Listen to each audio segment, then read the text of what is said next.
Hello, hello. Hey guys, are we are we live? I think so. I hope so. Well, we are playing a special game today. We are going on a date with the Mr. KFC for Valentine's. Let's go. Also, let me switch from my normal self to my Valentine self. Let's go. Today's stream is gonna be fun. I have been wanting to play this game for a while. Hey Linking, welcome to the stream. How's it going? I have been wanting to play this game for a while, but I have been saving it for Valentine's Day. I'm in ads. You'll be here in 30 seconds, hopefully. Hey Snappy, welcome to the stream. How's it going? So we are playing something special today. Are y'all locked in? We are going on a date with the Mr. KFC. Hey Raz, welcome to the stream. How's it going? Let me pull up. I don't know what to expect from this game. I have not seen anyone play this game, but I have heard really good things about it. So I feel like it's gonna be fun. It's been a while since I've played a visual novel. It's gonna be a lot of yapping. So I need to lock in my voice acting skills. I'm gonna keep some tea next to me as well. What happened while I was not watching the streams in the Cult of the Lamb? We pretty much finished the main game of Cult of the Lamb yesterday. If you want to catch up on most things, Snappy, you can watch just yesterday's VOD after the stream. The most of the main stuff happens in yesterday's VOD. We kill the 4th boss, and then we kill the final boss, the one who waits. So we wrap things up of the base game yesterday, and then we... Whoa. Oh, it was the game. I heard a sound effect, and I was like, I've never heard this sound effect before. Where is that coming from? It's the game. There you go. Hi, Maxi. I was first in stream. Hell yeah. Oh, whoa, whoa, whoa, whoa, whoa. We are jumping right in? Whoa. Wait. The game is just throwing me... Ow, it's so loud. Give me just a sec, yeah.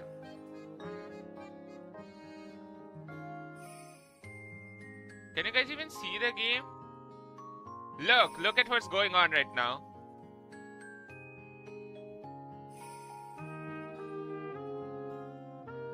Oh, this is gonna be fun. I'm gonna keep this here for now. We're gonna jump in. We are gonna jump in a bit. How do I go back? Okay. Where did the audio go? I don't have the game audio set up yet. I will set that up. Can you guys hear me? Can you guys hear me? The game was so loud, holy. Full screen it? I'm full screening it. Give me a sec. There we go. We're gonna jump in about a minute. So, give me just a minute while I sip on my tea. And how are your guys' days going? Any plans for Valentine's except spending it with me? I appreciate you guys spending your for some of you guys it's Valentine's, for some it is going to be Valentine's Day with me. Posture check, I got you. I'm pretty locked in. I'm locked in to date Mr. KFC. Do you play Poppy Playtime? I have seen some gameplay of it, but I've never played it myself. I feel like it's gonna make my laptop explode. We might do a marathon of Poppy Playtime once I get a better one, like a better laptop though. I heard they recently announced Chapter 5. And I know their lore goes pretty hard, so... I played Pokemon today. I was going to play Pokemon today. Nice. Okay, I feel like we shouldn't dilly-dally much further. We should jump in. We shouldn't keep the Colonel waiting. Chapter 1 is free. Ooh, nice. Wait, let me fix all of these. To make sure the chat is good. There we go. Also, for people who really like Cult of the Lamb, I am getting Woolhaven, but I'm a little tight on money now, for now. So it would take me a little while to get Woolhaven, but we are playing the DLC. If you guys would like to support me, help me get the DLC faster, you guys can consider buying a membership on YouTube or a sub on Twitch. If you guys have Amazon Prime, you can get a sub for free on Twitch, and that would help me as well.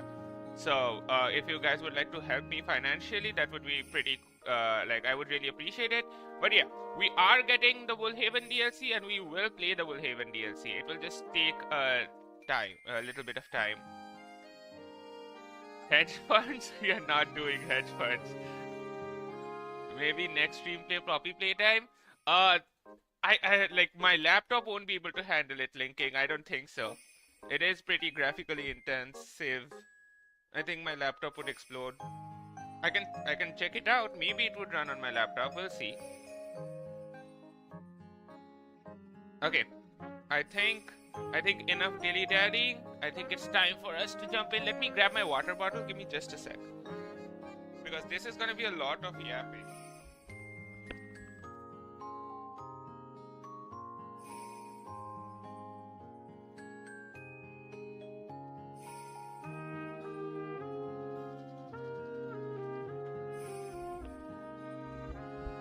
Okay, got my water bottle. Let's go. I think we can lock in. Audio. Boom. Let me pull up the game music. Can you guys hear the game music?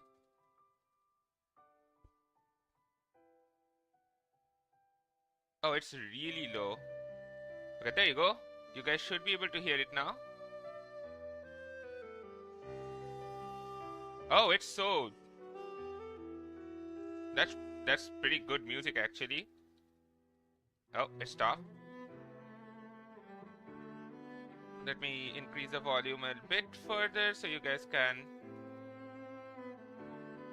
There you go. Hey Mexi, have you ever had bed bugs? I don't think so. I don't think. How can I tell if I have had bed bugs? Why do I have Cult of the Lamb options? It's an extension on Twitch, so it exists even when I'm not playing Cult of the Lamb. Okay, can I show you guys the cutscene that happened? Whoa, whoa, whoa! That's loud as shit. Holy, why is the? Give me. What the? Why is the game music so low, but the thing music so high? Like thing sound effect so high. Give me just a sec. Music? No, it's sound effect. There you go. Oh yeah, so much better. So much better. Now it should not make your guys' ears explode. Oh yeah. Much better. Who the fuck decided it was a perfect day to make the Colonel Sanders dating sim? Apparently KFC themselves. It's an official game by KFC. It's not like a fan game or anything. If you had bite marks or there was like little brown or black spots on your mattress. I don't think I've ever had bed bugs. Okay. You guys can hear the game and the button noises aren't making your guys' ears explode. Let's go. Can I see the initial thingy once more? Can I see the initial cutscene again? I guess we can't. Okay, let's just jump in. Let's go. I'm coming, Colonel. Before we get started, tell us your name. Of course. Welcome, Chef. I will be Chef Mexi-san. Thank you. Ooh, that looks good. I love fried chicken. Makes me feel terrible after I eat it, but while I'm eating it, I love it. Okay, it's cooking. It's cooking up that finger licking good chicken. Oh, let's go. You sleep softly as the morning sun casts a warm glow through the window of your modest student apartment. Okay, why do I have a chicken poster? The world is peaceful and serene. You could stay in the moment forever. Or you could wake up now. Your first day of culinary school is no time to sleep in. Okay, that's a loud ass alarm clock. I mean, I know alarm clocks are supposed to be loud as hell. Throw the clock out the window and stay in bed forever or smack that clock? I'm gonna sleep for a little bit more, please. You slept through the school year and gave up on the once-in-a-lifetime opportunity to meet Colonel Sanders. Game over? Oh! That was a fast ending. So we just kept sleeping. Let's go. What would happen if I say I give up? Would it just make me quit the game? Oh. Let's go. Thank you guys for watching. That was the game. That's it. Lower accurate Mexi. Lower accurate Mexi. I've never ate KFC. Oh, we're getting the thing again. Oh, this is so hype. This is way too hype for no reason. It has... Whoa. This is so loud though. Why is it getting louder? Holy.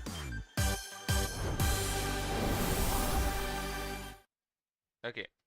We're back in the game. The game's audio mixing is not good. Some parts of it are extremely loud and some parts of it are not loud enough.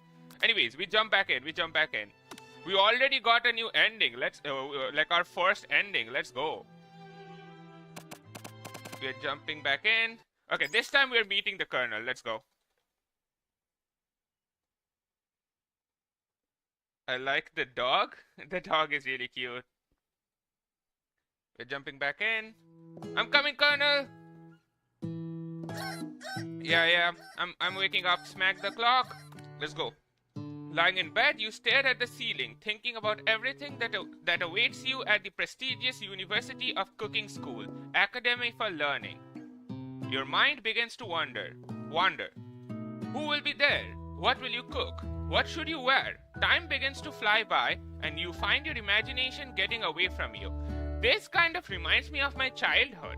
When I was young, I used to watch a ton of MasterChef and other cooking shows, and I really wanted to be a chef, but my parents did not like the idea because I'm Southeast Asian and the only path forward is science. So they were like, no, you can't be a chef, you would have to learn science. And so my cooking dream would stay a dream forever. Maybe I would have actually met Colonel Sanders in real life if I had pursued it. I'm pretty sure Colonel Sanders died before I was born or something. But yeah, maybe I could have met his son or something. I don't know. Does he have a son? I love homemade food. Homemade food is amazing, but sometimes I like getting some KFC. Makes me feel terrible, of course. But sometimes, I like feeling terrible. At least it makes me feel amazing while I'm eating it. Okay, you need to take this seriously. You allow yourself to daydream a bit, thinking about the future. No, we need to take this seriously. We need to lock in. I'd better make sure to arrive prepared for the first day. You bust through your morning checklist. Teeth, brushed, hair combed, pits, deodorized. Nothing can stop you now. Let's go. We're so locked in. You confidently grab a biscuit, strut out the door, and head off to class. Just what you need to get your blood flowing. That's not a biscuit. Or is that one of those meat piece biscuits? Not the thing that we call biscuit. Because in India and in the UK, people call cookies biscuits. Standing in the quad, you gaze upon the magnificent University of Cooking School, Academy for Learning. Here comes your lifelong best friend forever, Miriam. Ooh. Hello, bestie. She's the most adorable, awkward person you've ever met, and you absolutely love her for it. Good morning, Mexi-san. Are you excited for the first day of the rest of our lives? I am, Miriam. Actually, I am. Because I sure am excited, a little nervous. Okay, a lot nervous. What the? It's just that this morning I made breakfast for myself, but, well, when I ate it, I couldn't taste any love in the food. What if I'm no good? What if I fail? Classic Miriam, raised by MasterChef parents, she's always held herself... Damn, she's a Nepo baby? She's always held herself to a very high standard. I'm sick right now, my what? Oh, cuffs. My cuffs almost pushed me to the floor. Where are my manners? I forgot to ask how your day is going. It's okay, Snapdragon. Hope you're getting a lot of rest. My day is going good. I just woke up. I'm playing some KFC Dating Simulator for Valentine's Day. It can't get better than this. If I make game, I'll allow you to be a tester for the game? Hell yeah. Baking powder biscuit. Yeah, it's the KFC biscuit. I see. What does love taste like? I don't know. I was gonna say I don't know, ask your mom, but that would be a very rude joke, so I did not make the joke. Okay, let's go. But with the University of Cooking School, Academy for Learnings, why do we have to say the whole thing every time? Why can't we just say the university? Why do we have to say University of Cooking School, Academy for Learning, famous 3-day, Academy for Learning. Famous 3-day only semesters, I'm afraid of being left behind and never catching up. A sweet girl, Miriam has always had a flair for the dramatic. This summer, she got so nervous about her first kiss that she chipped a tooth practicing on a mannequin. What? You were practicing kissing on a mannequin? That's a little weird. Okay, good for you, Miriam. Should you pep talk her or change the subject to give her some relief? Oh wait, I got my breakfast, y'all. Give me just a sec. I'll be right back. I ordered my favorite noodles from that noodle place today. Be right back.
Whoa, what's going on? I leave for 1 second and you guys are leaking my location?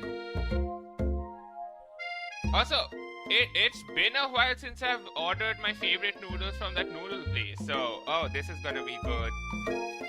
I got my noodles. I got Miriam by my side. We're gonna meet the Colonel soon. What more can we ask for? Let's go. The game music isn't too loud for you guys, right? Let's jump back in. Let me pull up the chats. Can I see my Twitch chat, please? Thank you very much. It is loud, it is good, but we can live. Wait, I can turn it down. There you go. Should be better now? There you go. Okay.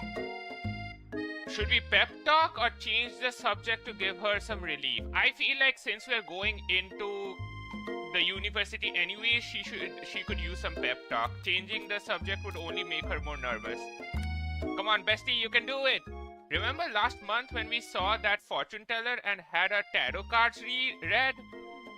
The lady with the mask who gave me nightmares? I've been trying to forget. Oh, whoops.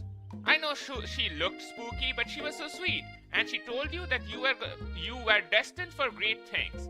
Remember that card with the fancy-looking tower? And that other card featuring the handsome fellow in the red suit?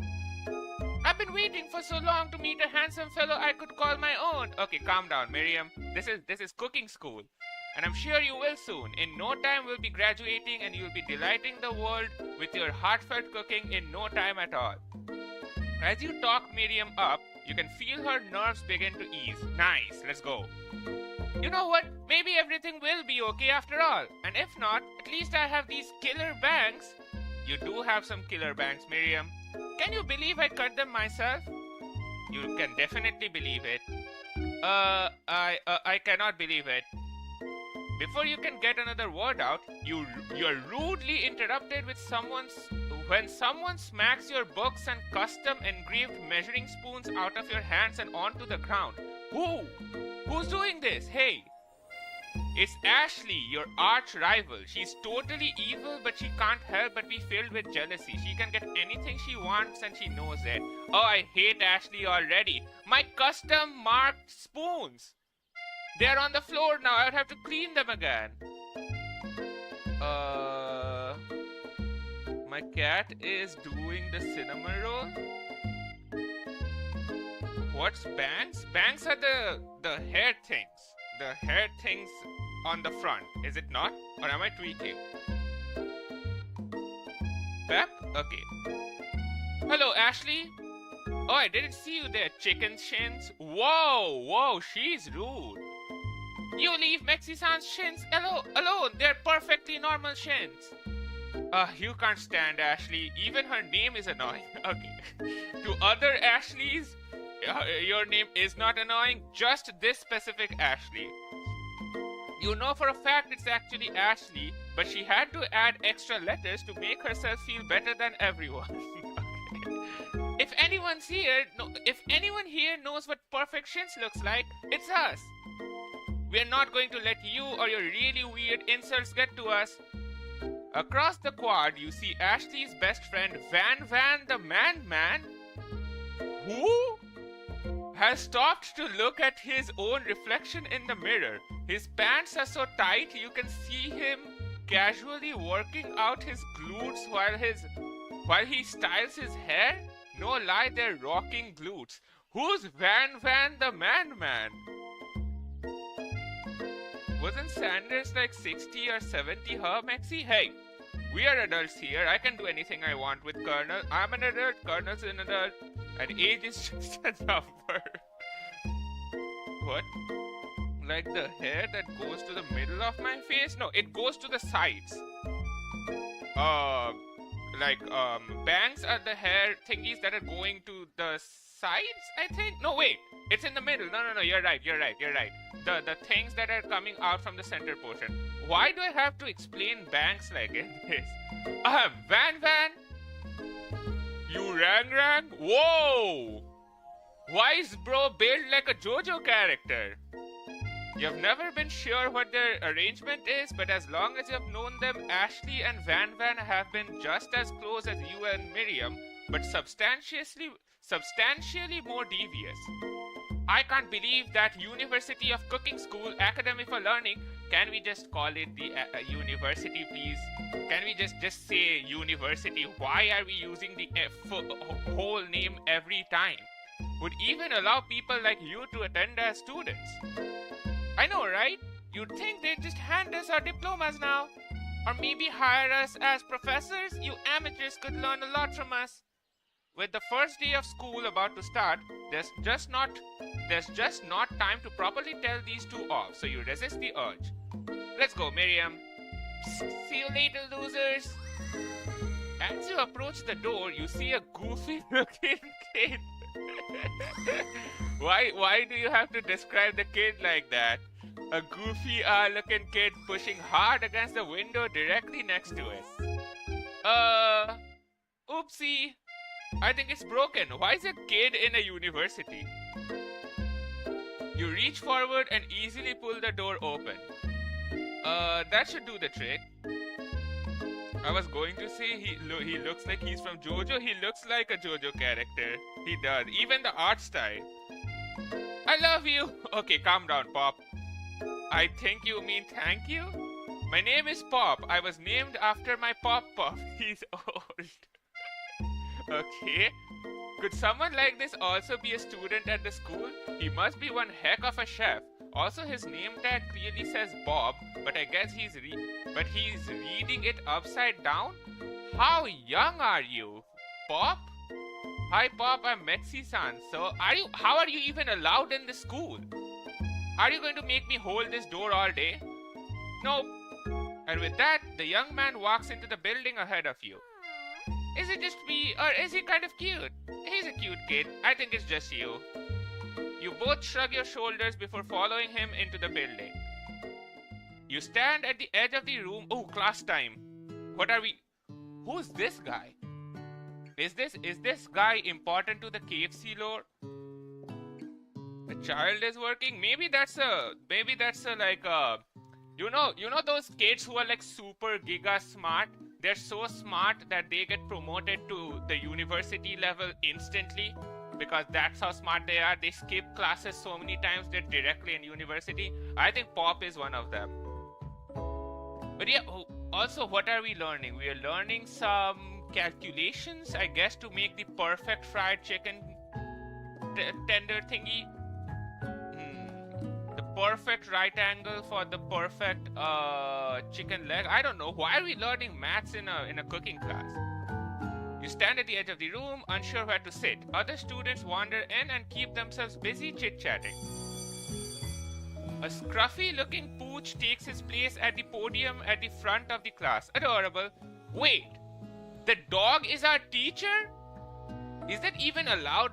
Won't his fur fall on the food and ruin it? I'm asking too many questions, I think. Now, quiet down everyone. Sprinkles. Who is this unreasonably cute Pop and why is he in our culinary class? You must be Sprinkles, head instructor and CEO of USCAL.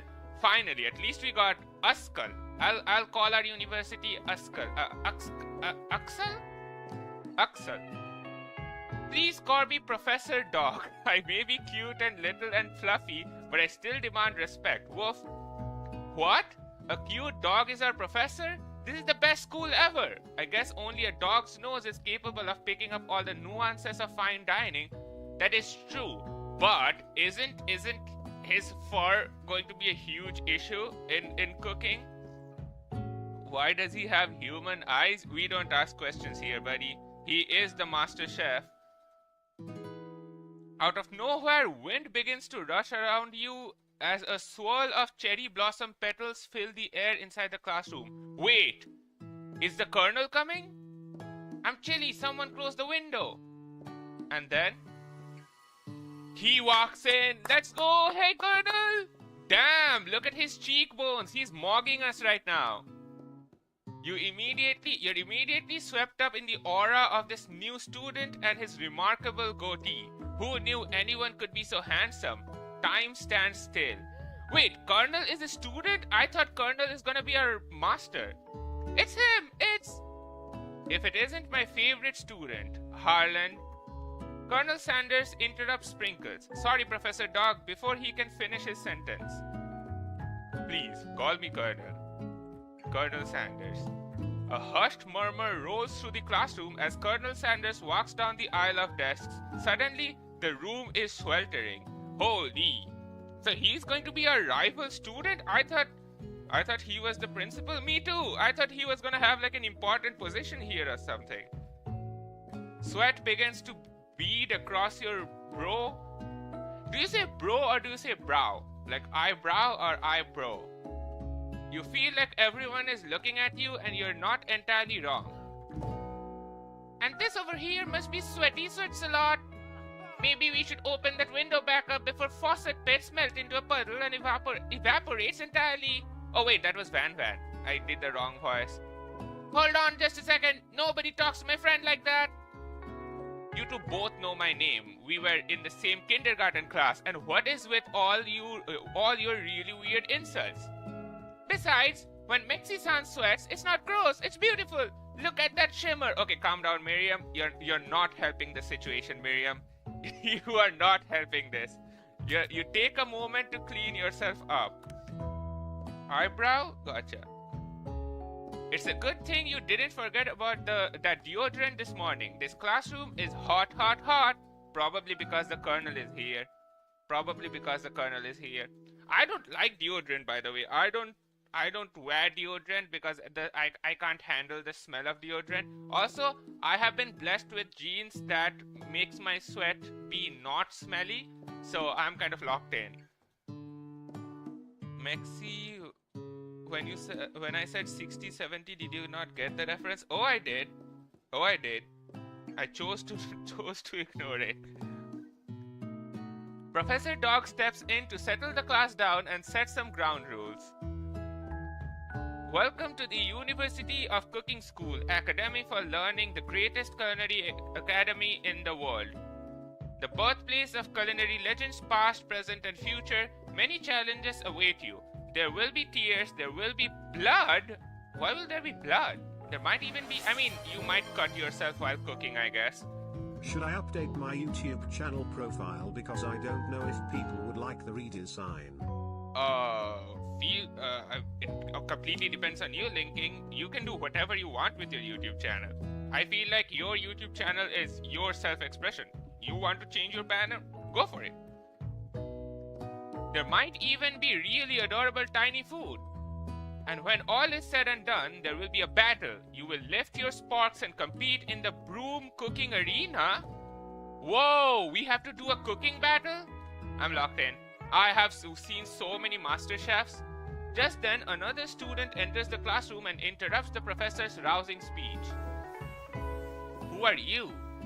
Hi guys, sorry I'm late. I hope everyone had a good summer. I really miss. Quiet! Late to class is bad enough, but interrupting my monologue? You're on the fast track out of here. Wait, you're on the fast track out of here, young man. Are you sure you're even in the right place?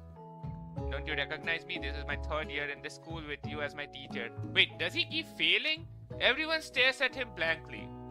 Does no one remember me? You're expelled if you utter one more word before I finish. So we won't even let the poor guy tell us his name? Okay. Let that be a lesson to you students that tardiness is unacceptable. Even Clank made it in. His name is Clank? That's crazy. Is he half robot? If you run out of ketchup, you have to use blood? Oh. That, okay. Rolling halfway across town on his tiny wheels, you turn to see the student Sprinkles is referencing, who appears to be sort of industrial. Wait! Clank is a clanker! Whoa! We have a clanker as a student in the school? AI is really developing fast, huh? We already have AI students? That's crazy work. Ketchup chips when, Mexi? Don't ketchup chips exist already? Isn't that a thing already?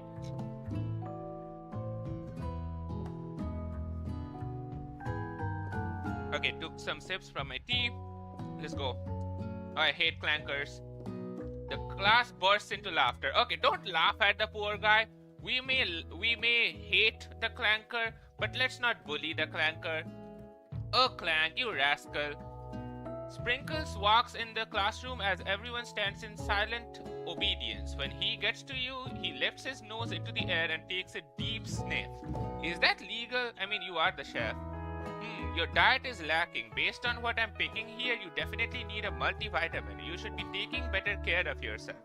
This is something I recently found out, by the way. I recently started noticing that our puppies have started to sniff their own butts. And I've always wondered, why do dogs sniff their own butts? So I searched it up on Google. Why do dogs sniff their own butts? And I found out apparently it's like a handshake. It's like a way to greet another dog, but also they can actually get all the information about another dog just from sniffing their butt. Apparently, just from the smell, they can tell the age of the dog, the health of the dog, the availability of the dog for mating. Like, you can get all that information from just sniffing their butt. So it's like an ID. The sniffing butt technique is just like you're getting their ID, which is crazy. I did not know that. So, the more you know. Wait, I'm subbed. Why do I still get ads? Huh? Mr. Automated Bot in the chat? Wait, what? Are you... Oh, on YouTube you'll still get ads. Because unless you have YouTube Premium, or I don't think memberships get rid of your ads. So the picture of my profile picture is named Gimo. I'm happy to reveal his older brother. Wait, you're drawing original characters linking? That's cool. Can you do that in real life? Humans can't, dogs can. So I'm guessing Sprinkles sniffed us to get all our information. That was basically him checking our ID. See, I have so much knowledge in my brain right now. I'm puppy maxing right now. You never had a talking dog as a teacher before, but Sprinkles' reputation for being smart but tough is well known. You decide to try and butter him up by giving him a treat from your pocket, but what kind? Wait, I should save, right? Wait, I can't save? Oh, I can't save between choices, so I have to... Okay. What should we give Mr. Sprinkles? A beef treat, a rubber ball, or a chicken snack?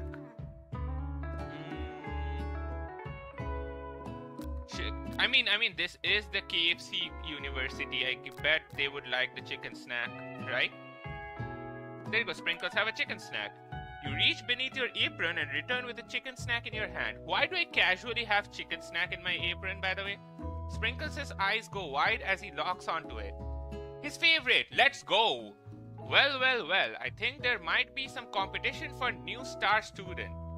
The furry professor immediately devours the snack, leaving your hand slick with a coating of warm doggy drool. That's crazy. Professor, can you be a bit more sophisticated while you're eating the snack? Don't leave all your drool over my hand. That's kind of weird. Also, the furry professor is crazy. Like, if you didn't know what I was talking about, and if you hear the words furry professor out of context, you would think some crazy stuff.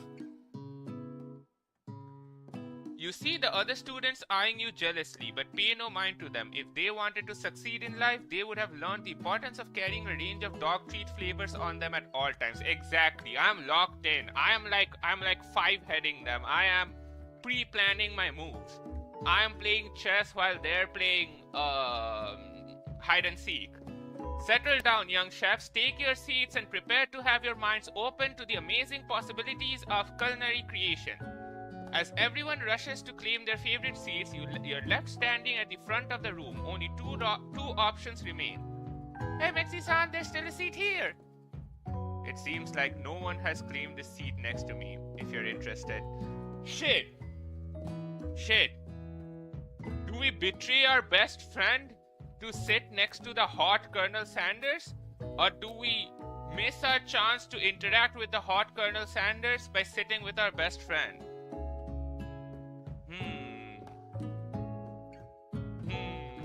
Oh no, this is a difficult choice. I think you mean I'm playing chess while you're playing checkers? Oh, I know. But they are not even playing checkers. I'm so far ahead that they don't even know what they're supposed to play. So they are playing hide and seek.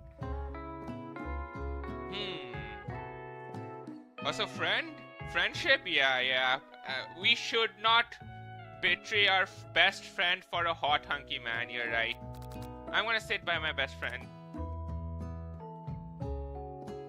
You move to take your seat by Miriam. I'll never betray you, Miriam. I'm so glad to have you near me to support me through this class. Of course, you're my best friend. Who else would I sit by? Colonel Sanders, he has such a magnetic personality and there's a seat open right next to him. If you had sat there, you might have gotten to know him a little better. I'd never sacrifice our friendship. Besides, I'm sure I'll get the chance to talk to him later in the semester. I've got 3 whole days. That's like a lifetime. The whole semester is just 3 days? Oh, I would love to be in this university. So you see, but now that Miriam mentions it, that Colonel Sanders is just so darn dreamy. Okay, calm down. Calm your pants, buddy. As soon as you've settled into your seat, the professor makes an announcement. Think fast. It's time for a pop quiz. Oh, it's a quiz. I'm amazing at quizzes. Yeah, quiz for me. This incredibly important and surprisingly short quiz will tell me if you're ready for life in culinary school. Keep your knife sharp and your focus sharper. Here comes question 1. Okay, time to lock in. If train A is traveling to point B and train B is traveling to point A, how important is it to wash your hands before cooking? What the fuck is this question? What's the point of the first part of the question? Because the second part of the question is not even related to the first part.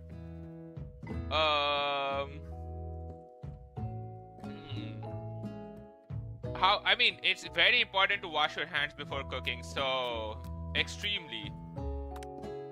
That's right. Forest is to tree as chicken is to... Forest is to tree as a slam dunk, feather, night vision goggles. What the fuck are these? A forest is a lot of things and tree is a part of it. What are these options? Night vision goggles? A slam dunk because you are gonna be slam dunking when you eat your chicken? That's wrong? What's the right answer? What is the most efficient eating utensil ever created? A spork. Sporks are a literal godsend. I don't know why humanity took this long to invent sporks when we have had spoons and forks for generations, for like centuries now. Like, it is such a cool utensil. We have sporks in our apartment and we love them because you can pick things up, you can eat your noodles, and then eat the soup of the noodles all with one utensil. That is such a cool invention. Sporks are the top 10 best inventions of humanity of all time, in my opinion. I was taught how to wash my hands in school. As long as you're thorough with your hand washing, you should be fine. I have been washing my hands a lot these days because of handling the puppies and stuff, and my hands have been getting like super dry. Extreme... What are you typing, Raz? Okay, a spark. Best thing ever. What food is best for a broken heart? Anything as long as it is prepared with love and not too much salt. Camel meat. A pancake that looks like a silly face. A broken heart. I feel like something that is prepared with love and not too much salt. Let's go. What was the answer to the second question though? The forest to tree, the chicken to feather maybe? Is Sprinkles a good boy? I mean, you are asking that, Sprinkles. I can't say. He's a talking dog that teaches at culinary school. He's the best boy. That's right. Your total score is 4 out of 5. What is the answer to the fifth question? Or like the second question? Was it feather? Only one wrong? Not too shabby. You might just do alright, kid. You look up to see that Colonel Sanders have been watching you tally your score. He nods with approval. Let's go! We got the approval of the Colonel! May I have your attention, students? I have an important announcement to make. Time for lunch! Let's go! Wait, lunch break already after like just 5 questions? This is the best university ever. Apparently, you're supposed to wash up to your elbows. A bit lower than elbow, but up there. Yep, that is true. Feather? Yeah, I think the answer to the second question was feather as well. We kind of geeked out there. I don't know why I went for a slam dunk. Fun fact, in a test, hyenas were proven to be better at teamwork than chimps. Damn. That sounds about right. Hyenas are pretty smart. Wow, the cafeteria is as nice as any restaurant you've ever eaten at. It makes sense that a school dedicated to cooking would be so serious about eating. A delicious fragrance wafts through the room and tickles the end of your nose. Your mouth waters. Ooh, is it KFC chicken? Do you smell that? That must be a lunch. It smells crazy good. Everyone, can I have your attention? No, student. Is it about lunch? No, I just wanted to apologize for my tardiness. You see, I was... Oh, wait. Wrong voice. Howdy, folks. I'd like to make an announcement. Hey, It's about lunch. Everyone cheers! Let's go, Colonel! No one wants to listen to you, student. Get the fuck out of here. The Colonel is speaking. But Shh. Lunch. She said shh. In honor of the new semester, I have prepared something special to share with everyone for lunch. That must be the smell I've smelled! Oh, it's KFC chicken! Let's go! Indeed, that smell. You hold your breath, waiting to see what food this mysterious student has created. You've heard that he's very talented, but whether rumor's true is this. Colonel Sanders lifts a large bucket above his head. Its contents glimmer in the light. Ooh, that looks good. Piled high are huge pieces of chicken, breaded and fried to a crispy golden finish. Okay, this game is working on me. Now I kind of want to order KFC. This game is good. Fuck you, Colonel, and your hot, hunky body. I'm giving my money to KFC. Fuck me, the tricks are working. It's extremely greasy. Make your door handles greasy for a while. I mean, as long as you're not holding your door handle with your greasy hands, you should be fine. The aroma envelops you and you begin to feel warm and safe. Colonel Sanders has filled a bucket with chicken. What a novel concept. Wait, was KFC the first? I think it was the first chain that had got the idea of the chicken bucket, right?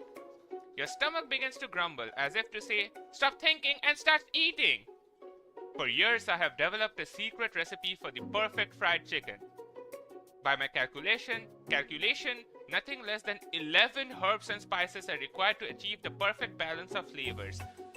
Do we know what the actual 11 herbs and spices are? I know a lot of people have gotten really close to the actual recipe. And I know that the current KFC does not use the perfect original recipe. They have made it more commercialized, more fast foody.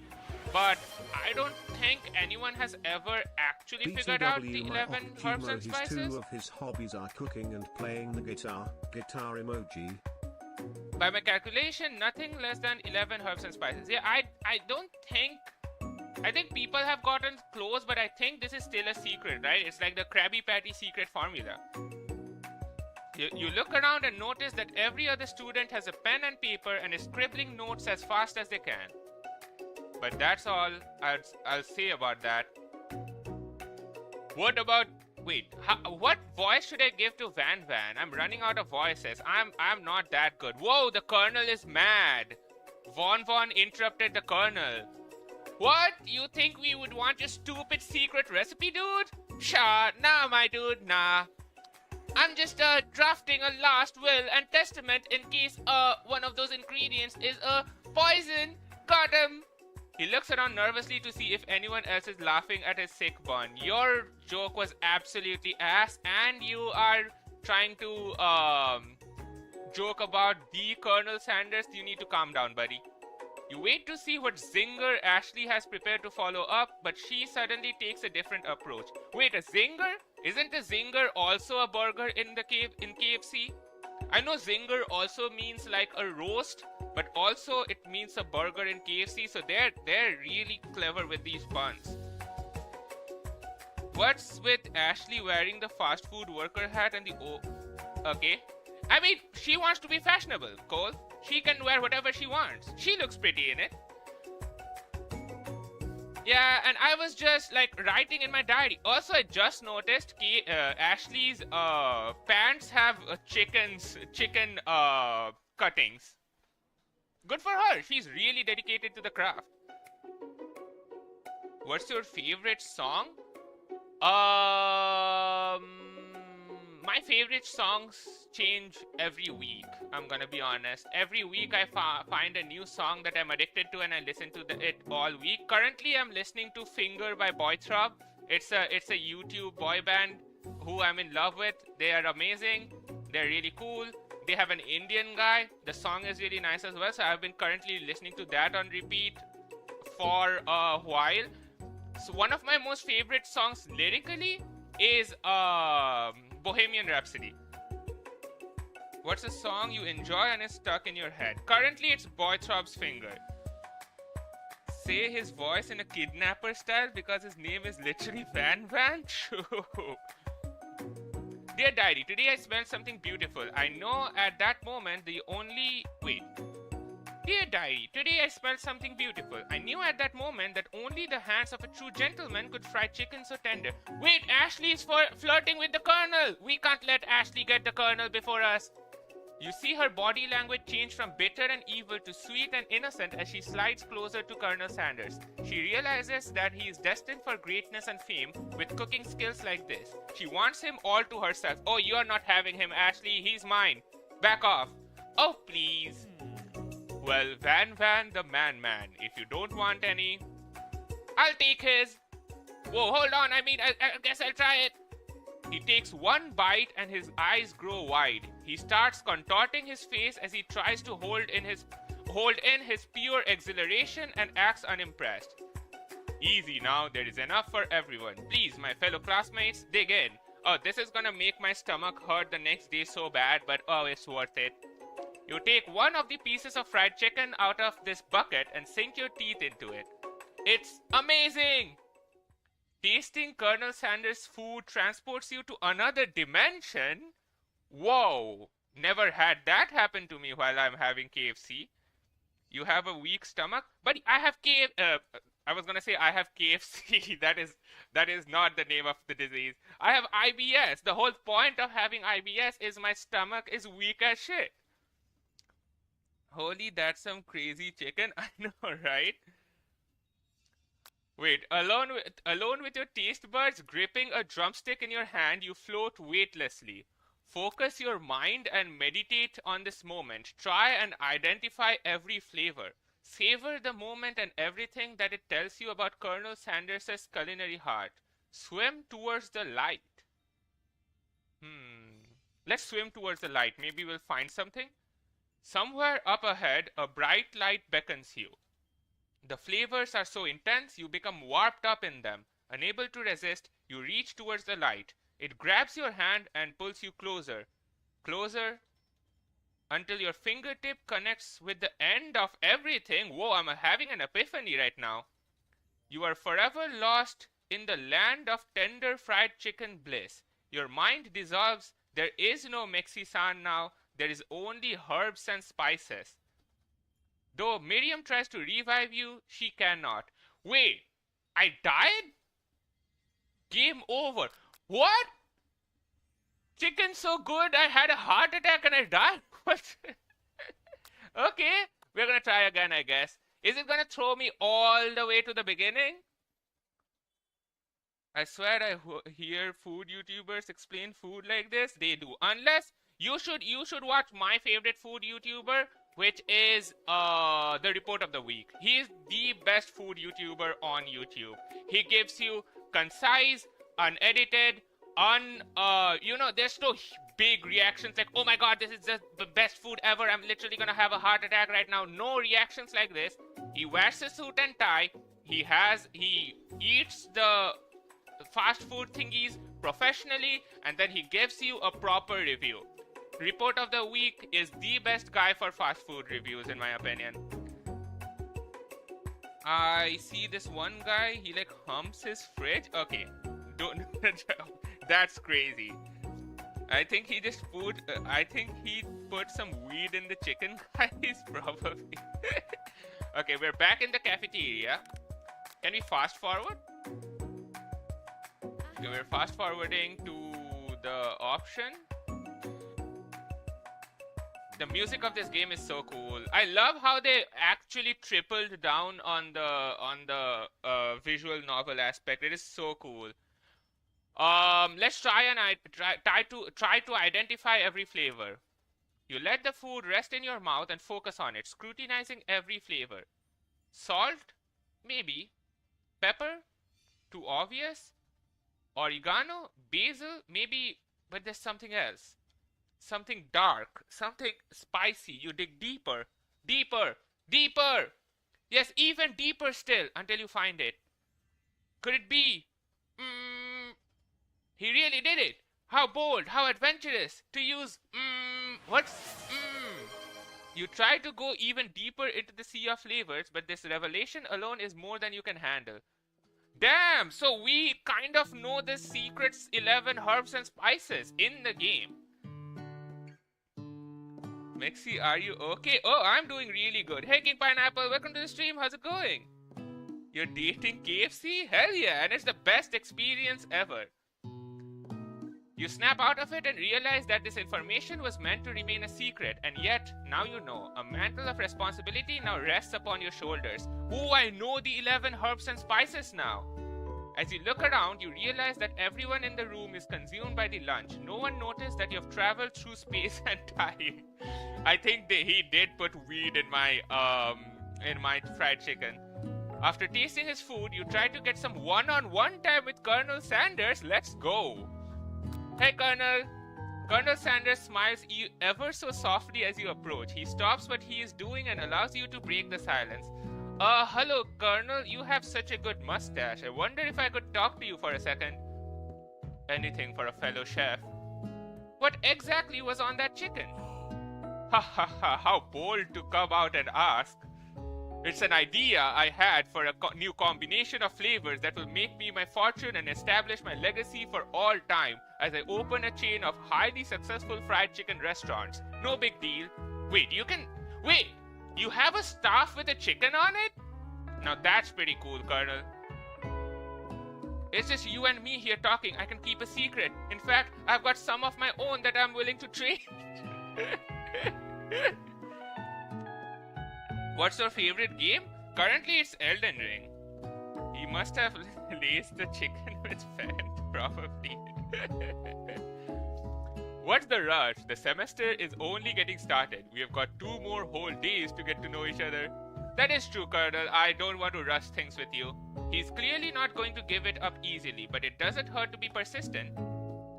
You know what they say about secrets, Colonel. Shouldn't learning be fun? You've got moxie, I'll give you that. Colonel Sanders looks both ways to make sure you're truly alone, and he leans in. Whoa, whoa, whoa! What are you gonna do, Colonel? You can feel his warm breath. Whoa! Just one ingredient, but you can't tell. I use It's something my great-grandmother taught me. Wow. Wait, I already knew that though. When I was traveling through space and time, I already figured out that he uses You never have guessed that. In fact, you're not even sure where you'd get some if you searched. And definitely isn't the flavor you've tasted before. So now you're 2 ingredients closer to knowing the full recipe. But you don't tell Colonel Sanders that. Oh, these are 2 different One is and the other is I see. It's definitely fent. It's crazy. Imagine secretly for all these years KFC has been just drugging us. That's why fried chicken is so addicting. It's just drugs. While you're wrapped up in this huge revelation, you notice that Colonel Sanders has disappeared. While everyone else is still in the cafeteria, you decide to look for him. You find Colonel Sanders outside, standing in the quad. Hey, Colonel! Wait, why am I still following Colonel? Is that not a little creepy? Oh, it's you again! Oh, wait, wrong voice. Oh, it's you again. Howdy. Sometimes I like to come outside and look at the school buildings and think about how my story will continue on after I've graduated. The real Colonel Sanders never went to cooking school, did he? I'm pretty sure he used to own a gas station, and then people used to get hungry at a gas station, and so he was like, you know what? Let's give them fried chicken because they're getting hungry, and that's how he came up with the recipe or something along that line, I think.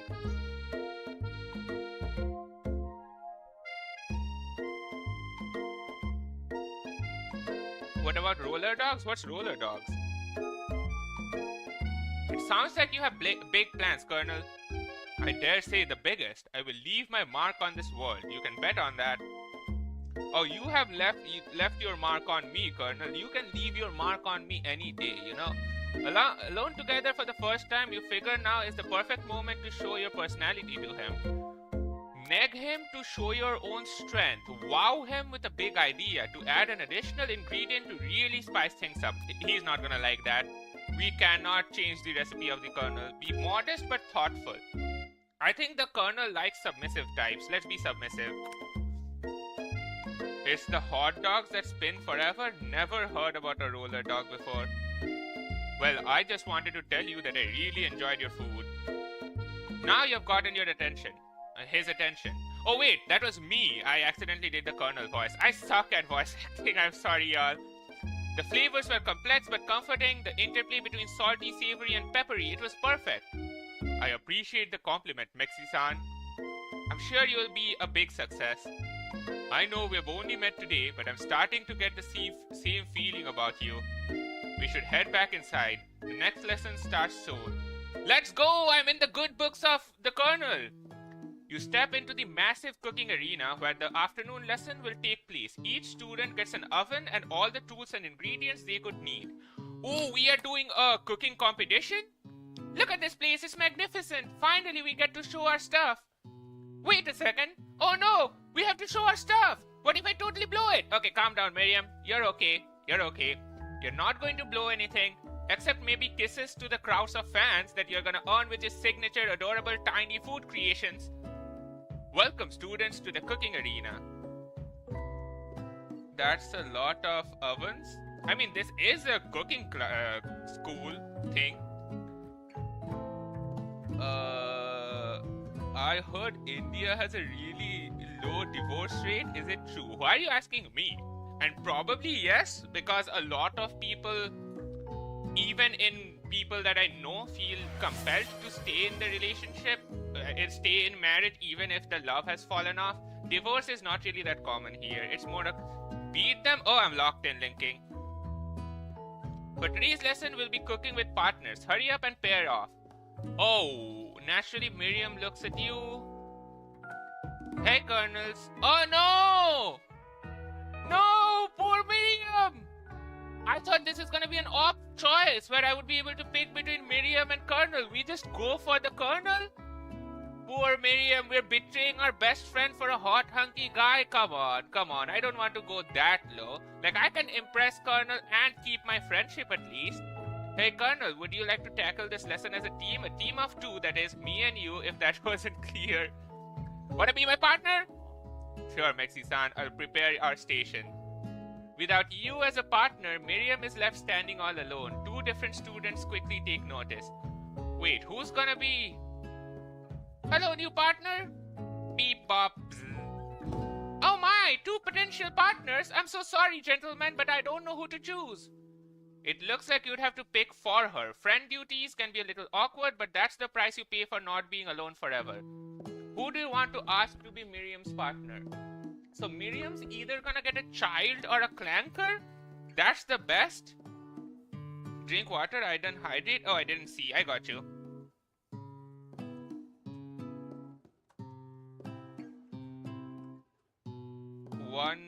What? They really want nuclear energy? Oh, you guys are getting ads? I'll wait for you guys.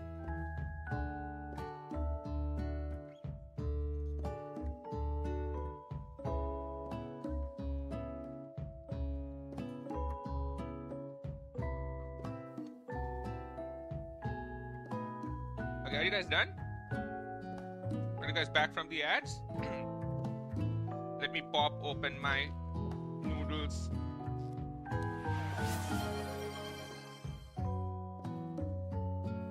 You guys are back? We continue?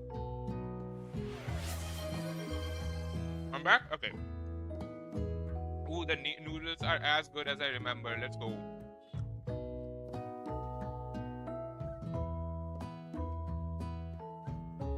Okay. Miriam gets a choice between a clanker and a child. I would much rather have the child learn something than have a clanker work with her. Pop, you are going to be Miriam's partner. Sorry, Clank, but I think Miriam will be partnering with Pop today. Yeah, you can cry all you want, buddy. Your emotions aren't real. Let's be honest. You are your chat GPT trying to pretend like you're a real human so you can gaslight us and take over the world. Pop gives a big smile as he steps up to the same station as Miriam. What?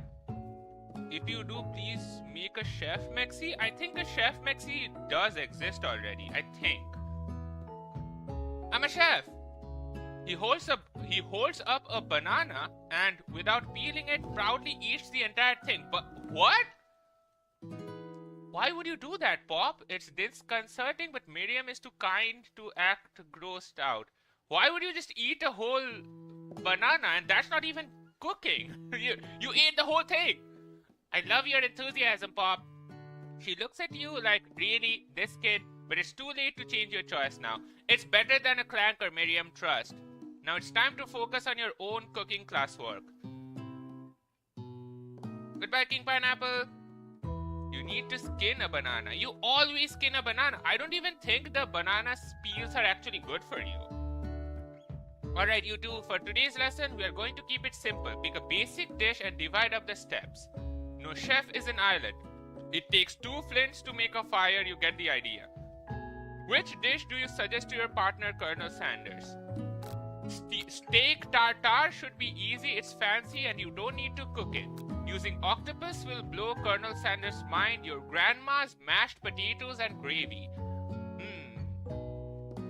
I mean, steak tartare sounds good. Isn't that the raw thingy? Where you have like raw steak and then you put a raw egg on it and then you put some lime juice to cook it or something. See, I'm locked in. I see so much of like, I used to see so much of MasterChef.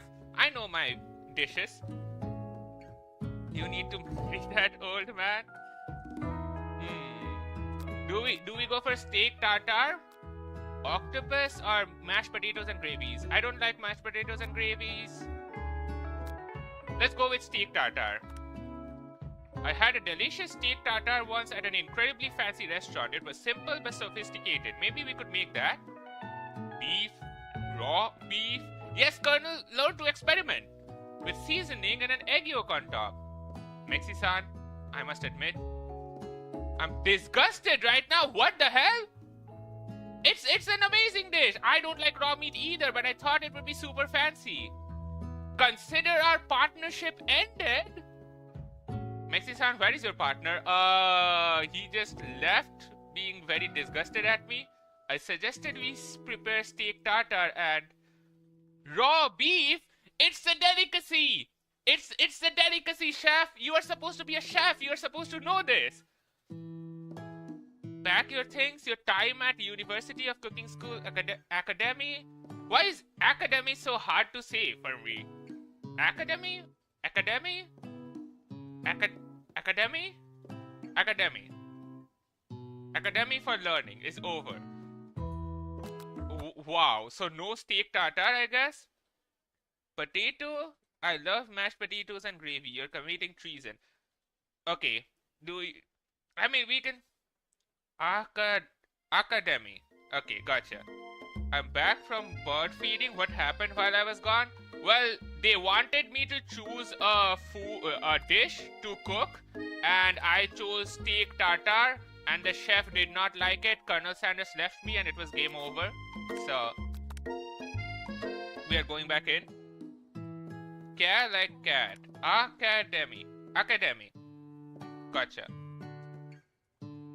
Why is that word so hard? Okay, yeah. Miriam's partner, you're getting Pop.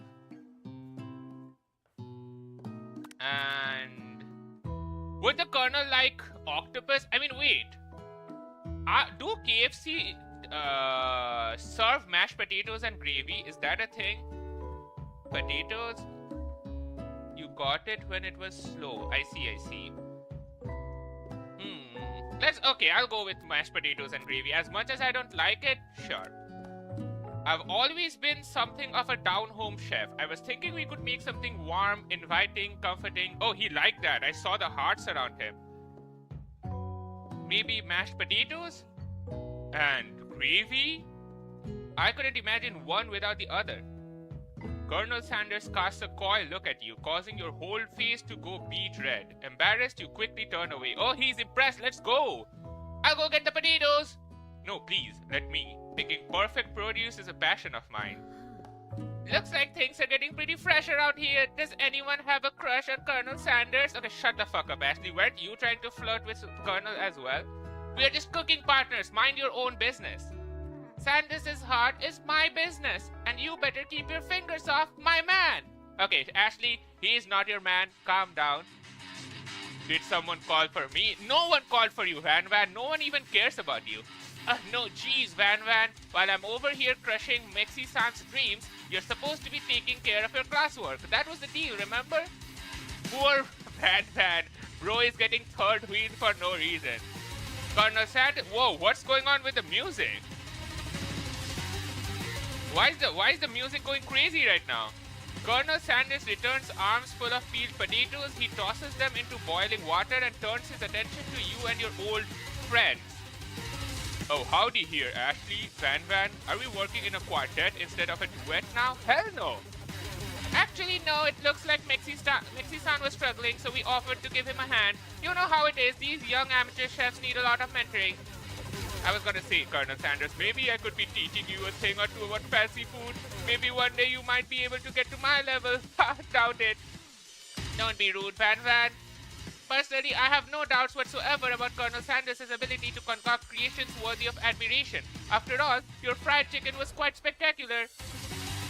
But Colonel, if you ask me, I might make a better partner for you than this thing that has positioned itself at your station. That's crazy. Calling me a thing? Don't you feel deep down that we cast complementary shadows? We fit together like a thigh and a drumstick, if that makes sense. Does it make sense? Nothing about this makes any sense, but one thing is clear. She's coming for Colonel if you don't watch out. Oh, I need to lock it. Can I punch Ashley? Is that something I can do?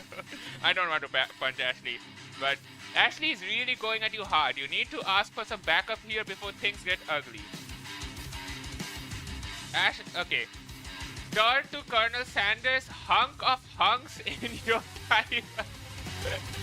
Hunk of hunks is crazy. Turn to Miriam, your forever bestie who always has your back.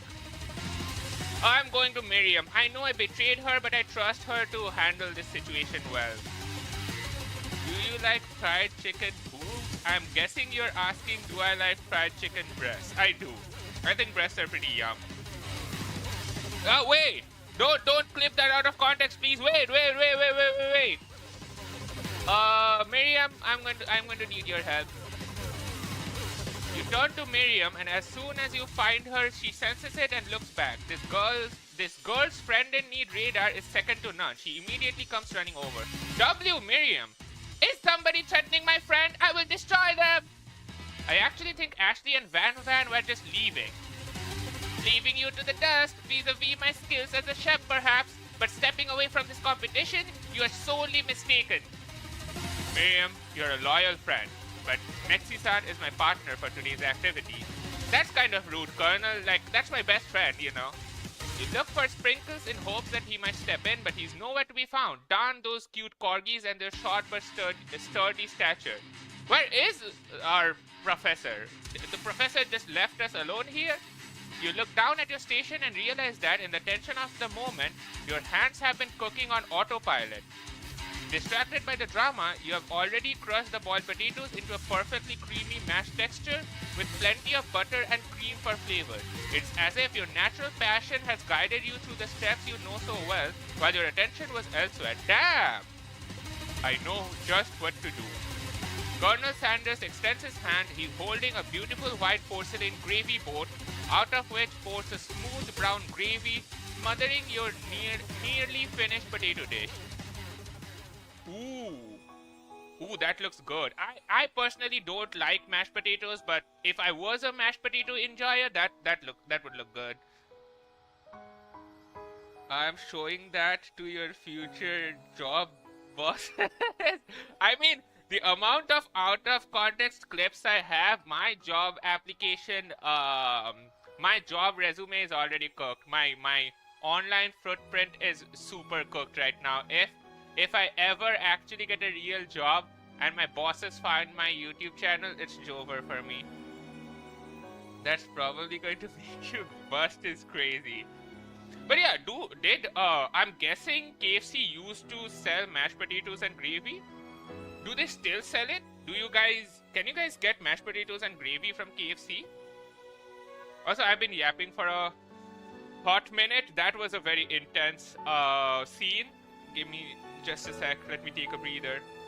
They still sell it? I see. That's why it was a reference. I don't think we can get mashed potatoes and gravy in India's KFCs. That's why I didn't know.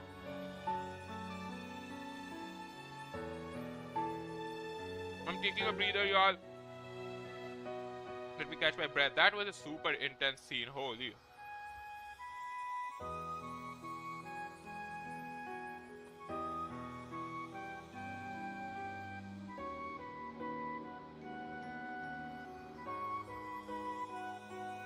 Hydration break, y'all.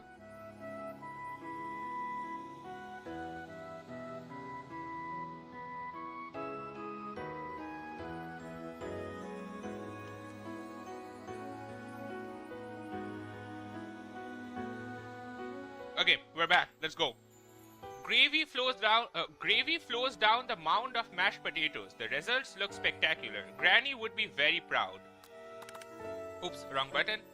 Whoa, Colonel, are you flirting with me? Damn. Colonel Sanders holds his spork out to you. You reach out and grab hold of it, but he doesn't immediately let go. The two of you stand holding the same spork. Whoa. The sexual tension in this room is crazy right now. And for that small moment, all of the madness and pressure in this crazy world stops. Your eyes lock. The moment is electric. Time stands still. If you love something, set it free. Okay? But how would you apply that to food? Together, you dig the utensil into the mashed potatoes and lift a heaping sparkful up. When you see Ashley with a sinister look, you know she's plotting against you to be with Colonel Sanders. And then, filled with rage and without thinking, you fling the sporkful of mashed potatoes right into Ashley's stupid, beautiful face? Why would you do that? Van, do something! Scooping up a fingerful, Van tastes the dripping mashed potatoes and gravy and realizes that it's delicious. Horrified by this revelation, he slinks away. Will he ever be able to cook something with so much love and integrity? Hold on right there, Mexi-san. We do not waste food in the broom cooking arena. Colonel Sanders, I expected better from you. If you throw one more spoonful, you both better be prepared to eat it from wherever it lands. So now you show up, huh, Sprinkles Master Dog Chef? Where were you when the fight was beginning? And has potato face? No, Pop. Get the fuck out of here. Van rushes back over, a covered dish in his hand. Mashed potatoes with gravy? Pathetic. In just a few minutes, I've prepared a full meal. Gaze upon my specialty. Braised tentacle of octopus in my silky saltwater sauce, plated on a battle axe blade forged by my supreme chef ancestors. What?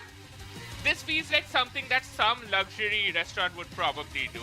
You know a food, like a dish is gourmet when there's like this one spludge of sauce in the corner. You guys see this? This one spoonful of thingy that they like looks like a comet.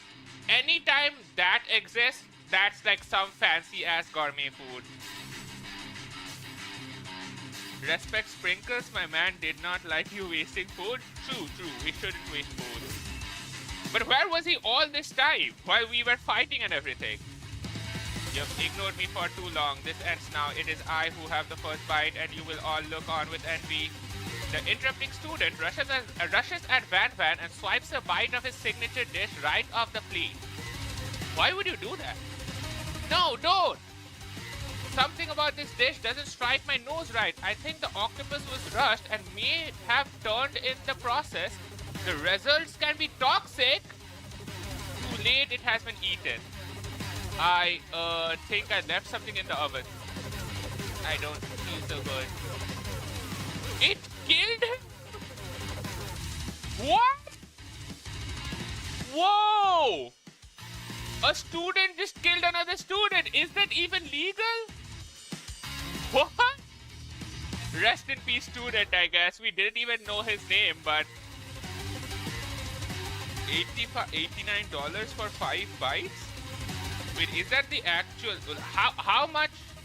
What's the actual cost of mashed potatoes and gravy at your guys' place? Is it like reasonable or is it pretty expensive? Because I've been hearing a lot about how fast food has been getting super expensive abroad. In India, it is still expensive, but not like crazy expensive. I feel like if you are from like a family that makes decent amount, you can still at least afford fast food. Everyone step back. Don't take another bite. When you look back at the plate, the rest of it is gone. You notice the tip of the tentacle being slurped. Pop, no! It's poisonous!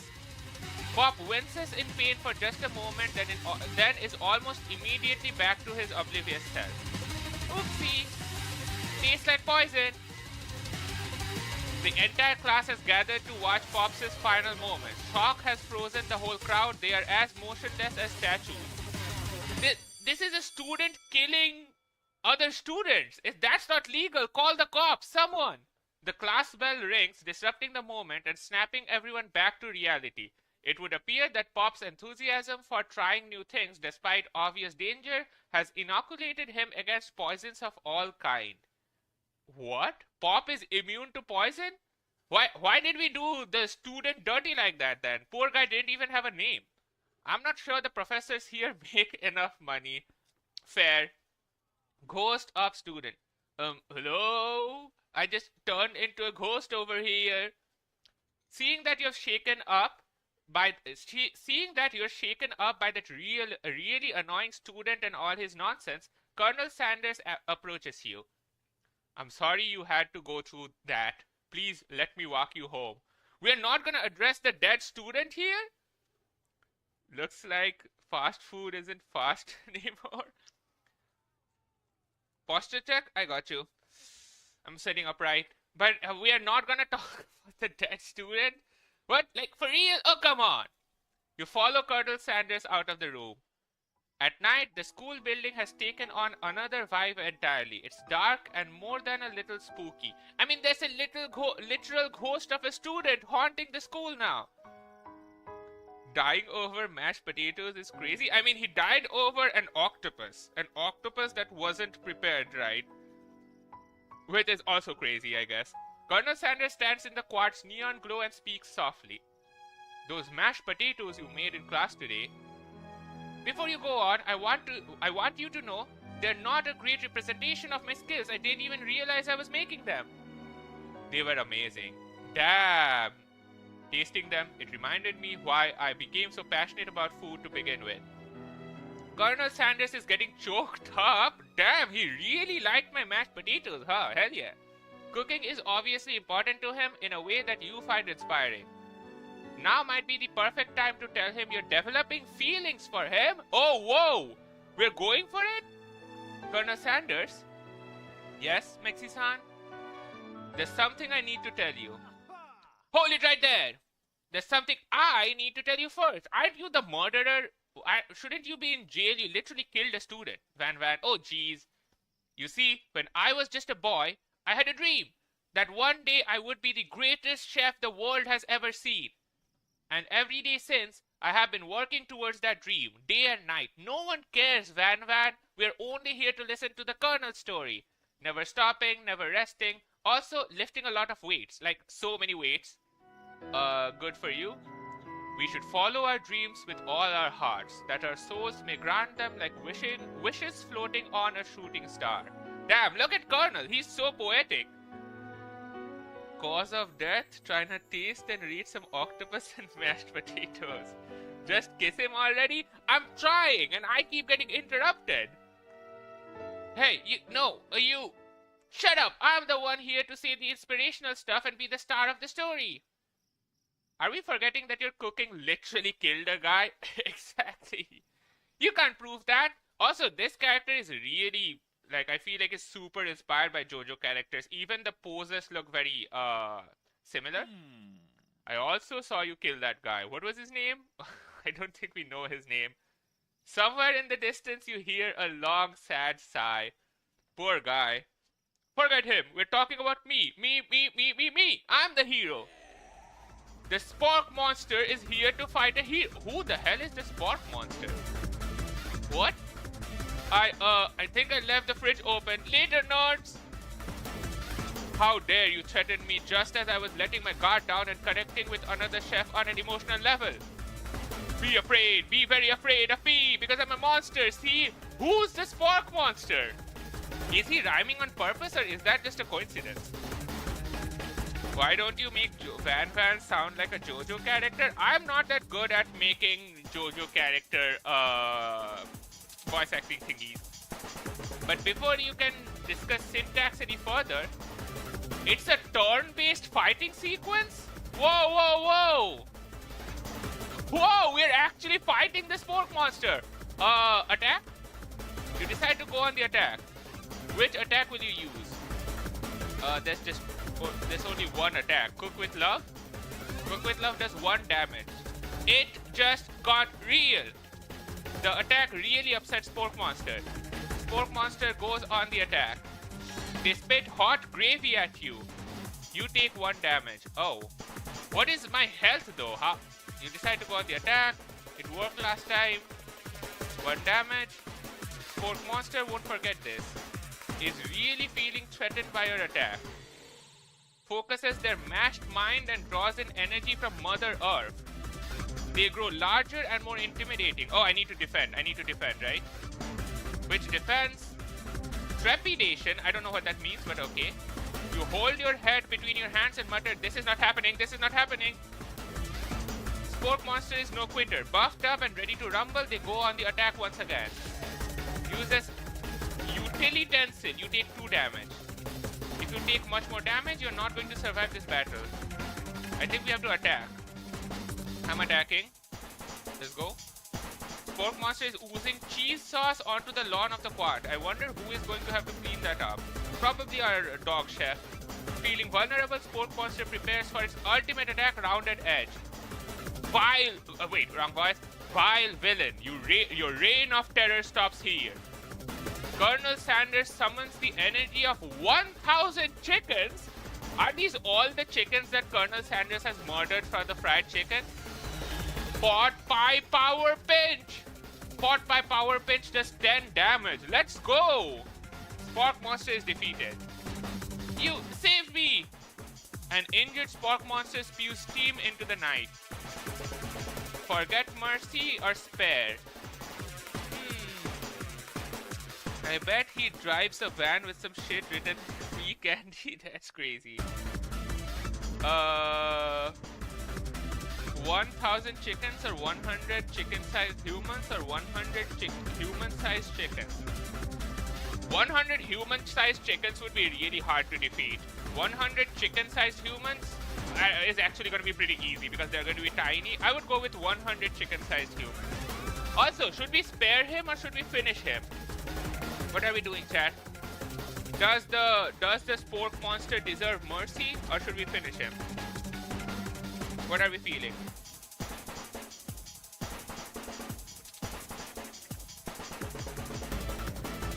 Spare and kill. Oh no. We got 2 different chats saying 2 different things. Okay, well.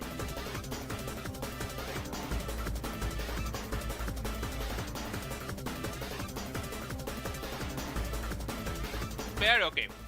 Let's spare. You manage to tamp down your disgust at the sight of this gnarly beast long enough to realize that he's still a living creature with a pure soul who deserves your pity. True. Also, holy, the noodles are so salty. I need another hydration break. Y'all give me a minute.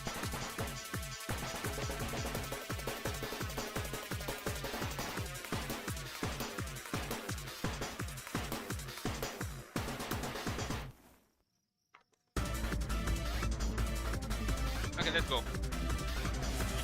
Hydration, yeah, I'm hydrated. I'm fully hydrated. Let's go. Okay, so we are sparing the guy. Be gone, beast, and don't you dare come back for a follow-up encounter tomorrow.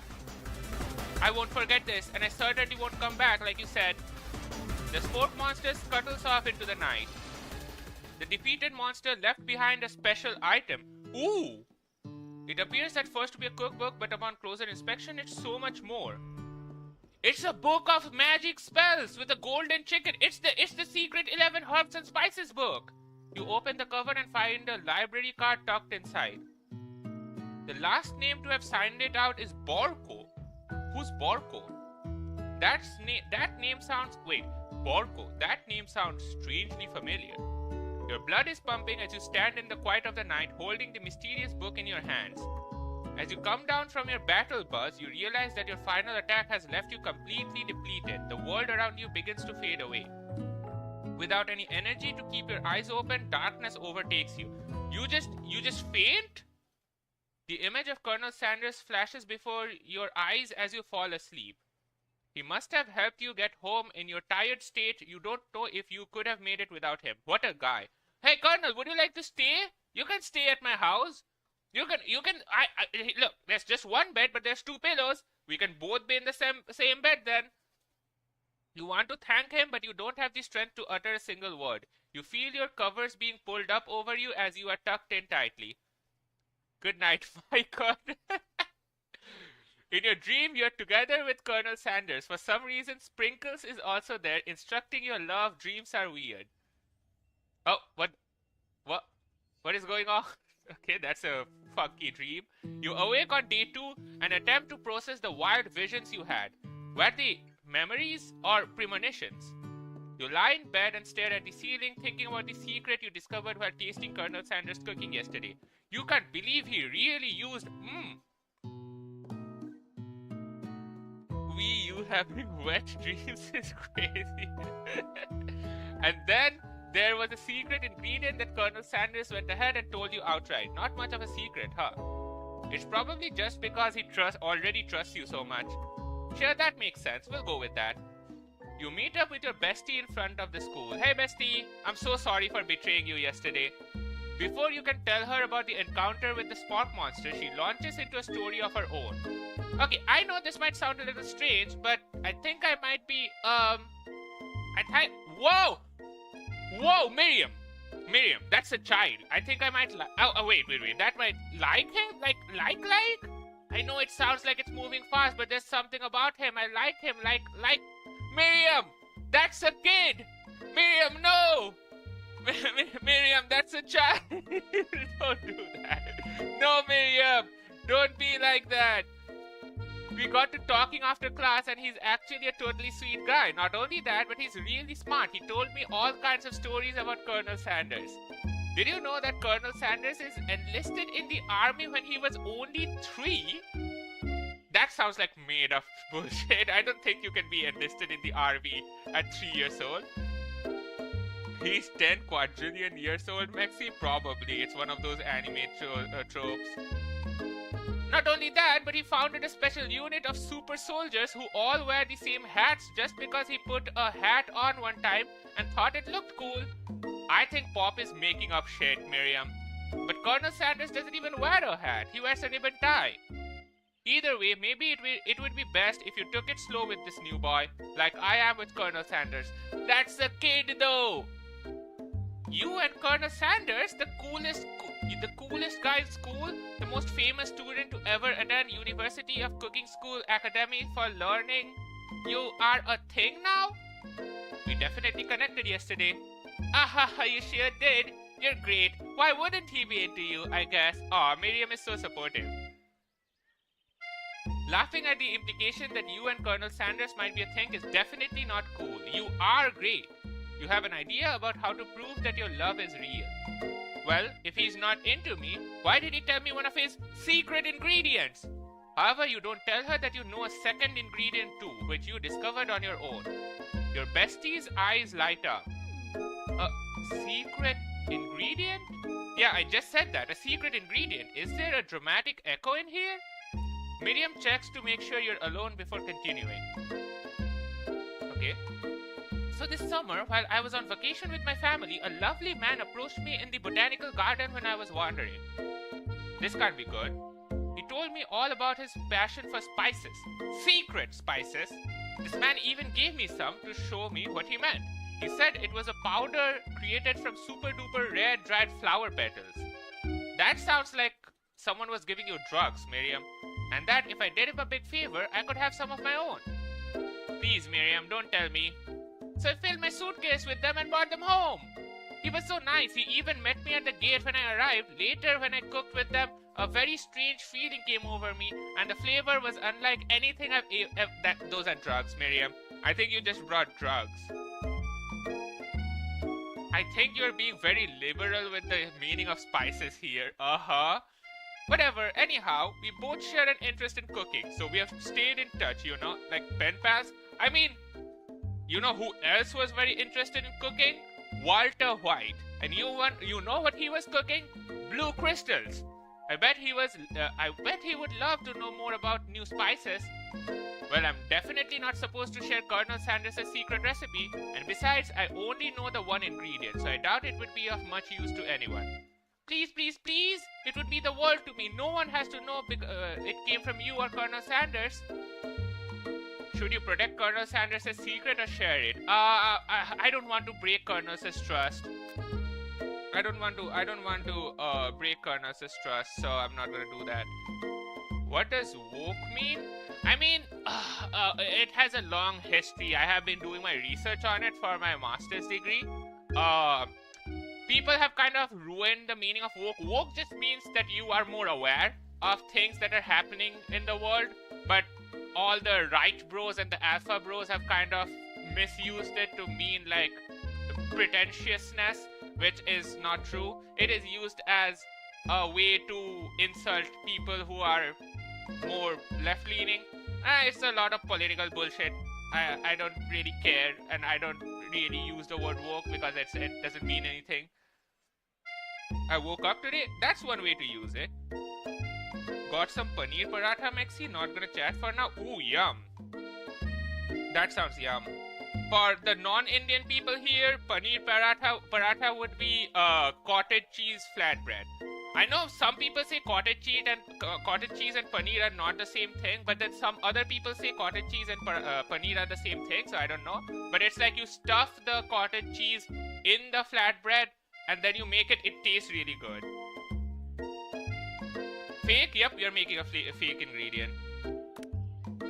Aloo paratha? Yeah, that's a flatbread with potato stuffed in it, because aloo means potato in Hindi. See, you're learning, Cole. Let's go. You quickly think of a fake ingredient name. I don't know. How about it was Eye of Newt? I know, sounds like some kind of witch's potion, but what can you do? Eye of Newt. Wow. Her eyes light up imagining such a thing, and you figure that you have satisfied her curiosity and she will move on. However, she immediately turns around and does some thumb typing on her phone that you can't see. That's probably not good. I mean, she's sharing it with her whatever drug dealer guy, and because we gave a fake ingredient name, we'll be fine. Before you can ask her to confirm that she was definitely not texting secrets to other people, you're interrupted. A wind rushes in, cherry blossom petals fill the air. Oh, let's go, the Colonel's here! It's Colonel Sanders. He's arriving at school. He has a horse? He comes on a horse to school? Damn! It's Colonel Sanders. He's arriving at school. Stand back, run to him. I feel like running to him would be too desperate. We should be more chill. We should be more casual, you know? Let's admire his majestic glory. Colonel Sanders' horse is truly a thing of beauty. Without ever acknowledging that he's being watched, he does a short horse dance before dismounting with a flourish. He then slaps the beautiful creature gently on its rear, what? Sending it running free into the countryside. Okay. You are so struck by the sight of him that you lose the ability to speak coherently. Oh, I didn't realize anyone was watching. Don't worry, he knows his way home. You attempt to compliment Colonel Sanders, but the words don't come out exactly right. What a horseful beaut you have. I mean, what a horseful beaut you have. I mean, dang it, that's what I just said. Being a good friend, Miriam attempts to cover for you. W, Miriam. Miriam is such a good friend. We betray her during the cooking competition and she still decides to help her. W friend for real. Oh, Mexi-san, he just gets nervous around people they like. Whoa! Miriam, no, you're not supposed to say that. This is not helping. I mean, they got food poisoning and were up all night. It was gruesome. You should have seen it. She gives you a wink and a smile as if to say, situation handled. Can't blame a girl for trying. Yeah, Miriam's trying her best. And with that, Colonel Sanders disappears into the school, leaving you and Miriam to follow. I wish my bed was longer. Oh yeah, I had this issue when I was in my previous apartment. So I rented it before my parents got this apartment that I am in right now. I used to live in a rented apartment and it was tiny. It was extremely small and it had a bed that couldn't even fit the entirety of me because the bed was like, what, 5'10", I think, and I'm 6 foot, so my feet would always dangle outside the bed. It was hell. It was bad. I do not miss that apartment at all. When you enter the classroom, you see your two rivals, Ashley and Van Van, are doing something bad. By the way they're hiding, you know it must be really bad. Like counterfeiting recipes bad, experimenting with restricted ingredients bad, summoning a demon bad? You try and get a peek over Van Van's hulking shoulder. What are you guys doing? But he sees you coming. Whoa, there's one. I'm not sure you're ready to handle this. Also, why can he still come to school? Didn't he literally murder someone? Shouldn't he be expelled? I bet his dad is like the principal or something. I bet he's here with nepotism, which is why he is not getting banned and not facing any consequences. While I faced consequences just for throwing potatoes at another student. Tell them to stop acting immature, act like you're not interested in them, but really try and get a closer look. Okay, why don't you make like a bee and mind your own wax, honey? What does that even mean, actually? Okay, let me try to peek. You sit near the rivals but leave your back turned to them. You even hear Van Van mutter something that sounds a bit like a magic spell. However, he notices you eavesdropping. You try and cover your tracks and improvise an excuse. It's time for class and you're distracting the rest of us who want to learn. Now you've upset them. Oh no. Oh, and you're the emperor of cooking, are you? You make the rules? Can I do a JoJo voice? Let me think. I'm not sure. No, can't do a JoJo voice. What does a JoJo voice sound like? Jotaro! Nope, can't do a JoJo voice. Won't try. I'm not sure you should. I'm not sure you would know a good meal if it ate you. Being the best chef in the world takes more than just culinary skills. It takes creativity. It takes panache. Panache? What's that word? Deep voice, Maxi? Jotaro! I can't do a deep voice. I suck at it. Have you guys heard my voice? Does it look like my squeaky ass voice can do any deeper? Jotaro! Nope, still can't do it. What? Why is there more land in the north and south? I have no idea. I'm not a geographer. It doesn't hurt to use a little evil. You finally get a look at what it was that they were hiding and you instantly recognize it. It's a book, just like the one you found after you encounter with the Spork monster. Oh, they're trying to summon a devil. A demon. That's the same book I found last night in the quad. Ashley immediately elbows Van Van, who hides the book behind his back. Oh, so you guys picked it up. Because I fainted. I don't know what you're talking about. The book is a family heirloom and its contents are secret. You notice that they haven't just been studying the book, they've got Paw pinned to the wall and they're tossing potato skins at him as he tries to catch them in his mouth. What? We're playing, Sure, buddy. Before you can dig in any further, you're interrupted by the arrival of more students. It's almost time for class. Beep beep, GGK plot? Oh, it does look like a Jujutsu Kaisen plot. Maybe they're gonna summon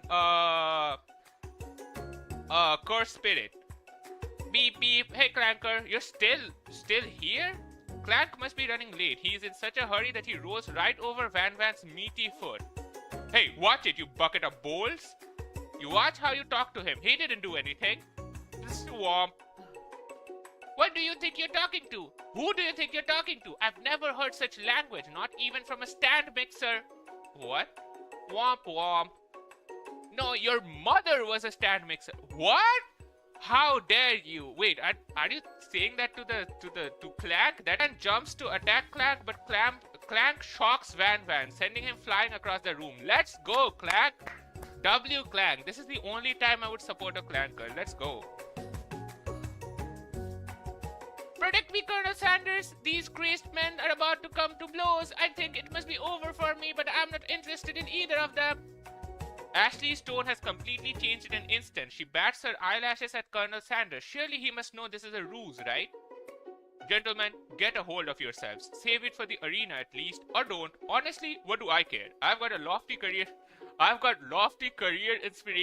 aspirations to focus on. Damn. Maybe I can help you with your business plan.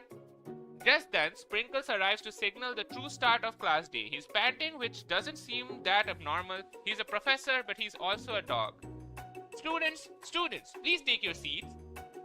I apologize for my late arrival. I spent the morning chasing a car all around town and my tiny legs were very, very tired. What the hell? We should find the professor for this. We get punished for being late to class, but then the professor can just randomly chase some cars and then be late and face no consequences. So much nepotism here. I mean, the Clanky's last generation is not as high-tech as the Clank's generation. True. So his mother can be a stand mixer. Rub his furry dog belly. He loves it. He's our professor, though. After he catches his breath, Sprinkle regains control of the classroom. Without further ado, we'll review the global history of my favorite fowl. Fowl? The chicken! You want to pay attention to the lesson, truly you do. Which is why in 1776, at the signing of the Declaration of Independence, it was a chicken who first signed their name. What? So the chicken wrote the Declaration of Independence? Whoa! But you can't help but daydream about Colonel Sanders, and you miss most of the important parts. Oh no. When you come to, Sprinkles is holding a tray of food in front of you. Well, Mexi-san, naturally this appears to you to be a simple platter. Which item do you want to sample? A glass of water, a shimmering pepper, a dog biscuit? What should we go for? I guess a dog biscuit? What party of Pokemon would you bring in real life? Are you asking what Pokemon I would have if I had Pokemon in real life? I would definitely have a Zorua. Seems super cute, and also I can make the Zorua disguise into any person I want for nefarious purposes. What else? Pokemon, right? I would love to have a Sylveon as a pet cat. I think Sylveons would be very cute as pet cats. I would love to have a Gengar to play pranks on people and to take revenge on anyone who is mean to me. Who else? I think these three are gonna be my pets. I think having more than 3 Pokemon is gonna be too much work. So these 3 Pokemon. One for silly business, another for more silly business, and one because they're really cute. Okay, I guess we're going for the dog biscuit because Mr. Dog Chef loves dog stuff. Because of the shape it's baked in, you assume the dog biscuit is a treat made by Sprinkles. An example of his own culinary talents, perhaps? You reach out for it when Sprinkles jumps up and bites onto your cooking apron. Whoa! What kind of monster would steal a dog's favorite biscuit? I thought I was supposed to take it and give it to you, chef. Your apron is left in tatters. The entire class looks on in horror as you fall unconscious from the embarrassment. I never even got to taste it. Is this the end? You fade into darkness, but something is there. Wait. The spork monster? Borko, what are you doing here? It's not your time, my friend. Your act of kindness has not been forgotten. You watch as your apron magically repairs itself. You won't have to live in embarrassment anymore. Thank you, my friend, wherever you are. Let's go! Borko saved our ass! I think we go for a shimmering pepper. A brightly colored pepper stands out from the other items. It sparkles in the most eye-catching way, so you naturally reach out, grab it, and eat it right away. However, your body is not prepared for the heat. The pepper has triggered an intense spice hallucination. It feels like forever as you trip through the universe. My friend, ooh, hey student, this guy again?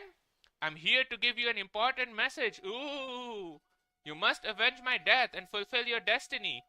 All you must do is, I was saying, to fulfill your destiny, all you must do is, I'm sorry, I think I got some spice stuck in my throat.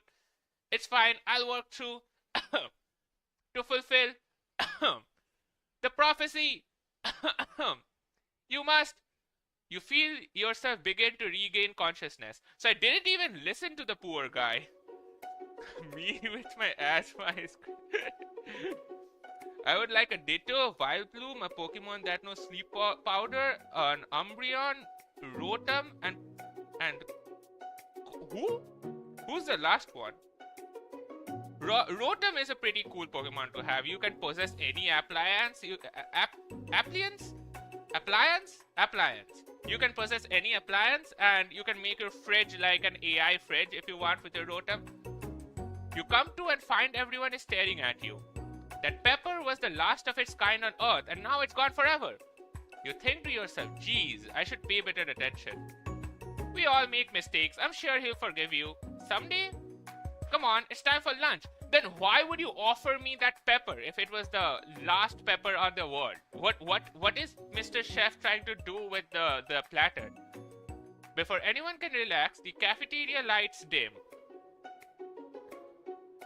Oh, wait, you're talking about Corviknight?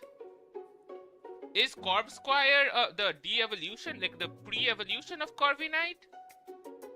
And your rivals enter to make a dramatic announcement. Today's lunch would be prepared via timed competitive cook-off. The level of theatrics with these two is off the charts. Demand that they stop? No, you're on. I'm gonna defeat you guys in your own fucking game. Let's go. Houndoom would be a good Pokemon to pick. Oh, and I finished my food. Nice. Houndoom would be... It's a cute dog, but it's also... really like a fire type Pokemon. What if it breathes fire accidentally when it gets too excited? Okay, a bit of lunchtime competition, eh? Count me in. If I have to wipe the tables with you fools before I set my lunch down on it, then so be it. I'm not the fool, you're the fool, fool! Good one, Van. I like your Grumpton, Mexi-san. Wait, is Colonel not gonna participate? I'll be watching your performance. Just as things... He's just gonna watch? He's a student too. Shouldn't the Colonel be doing the thing with us as well? Just as things reach a boiling point, Sprinkles steps in. Surely he'll put a stop to this madness. Now, students, please settle down. This is a lunchroom, not a sportsing court. Finally, a little sense. You breathe a sign of relief. At least not until we turn on the timer. Just then, a huge light blasts you in the face, flashing the words timer ready. Uh-oh. That's what I'm talking about. Ooh! I stand corrected. The hard way builds solidly a foundation of confidence that... Okay, this is Colonel saying. Let me do a deeper voice. The hard way builds solidly a foundation of confidence that cannot be swept away. And that's an original quote by me. In case anyone was wondering, I hope its message lifts you to victory. Is that an actual quote by the Colonel? I didn't pay attention. I did not pay attention to what he said. I'm too tired. Goodbye, Linking. Have a good night. Like a diamond, I was formed under pressure, and now is my chance to shine. I will defeat you myself. You had his chicken, and you have made mashed potatoes and gravy on day one, and you feel like you can really impress him again here. It's time to boil some water for the potatoes. Think fast. If the timer runs down, you'll be forced to pick randomly. What temperature does water boil at? Oh, 100 degrees. It always boils 100 seconds. Nope, 100 degrees. That's right, but how would you have ever gotten into this school? Oh. Oh, my Amazon delivery's here. Shit. I'll be right back, y'all. I'll be right back. I ordered a book for my college. I'll be right back.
Okay, I'm back, y'all. I need to rejoin my college soon, because this is literally my final semester. So I have to get all the books and catch up on the studies that I missed because I'm chilling at home and not going to college because I have a fucked up spine. So I'm getting all the books from Amazon right now. Just got one delivered. Okay, why am I here? You guys can't read the entire thing. You guys could have told me to move myself out of the way so you guys can read it. I mean, I am reading it for you guys, but you guys should be able to read this stuff as well. There you go. This is so much better.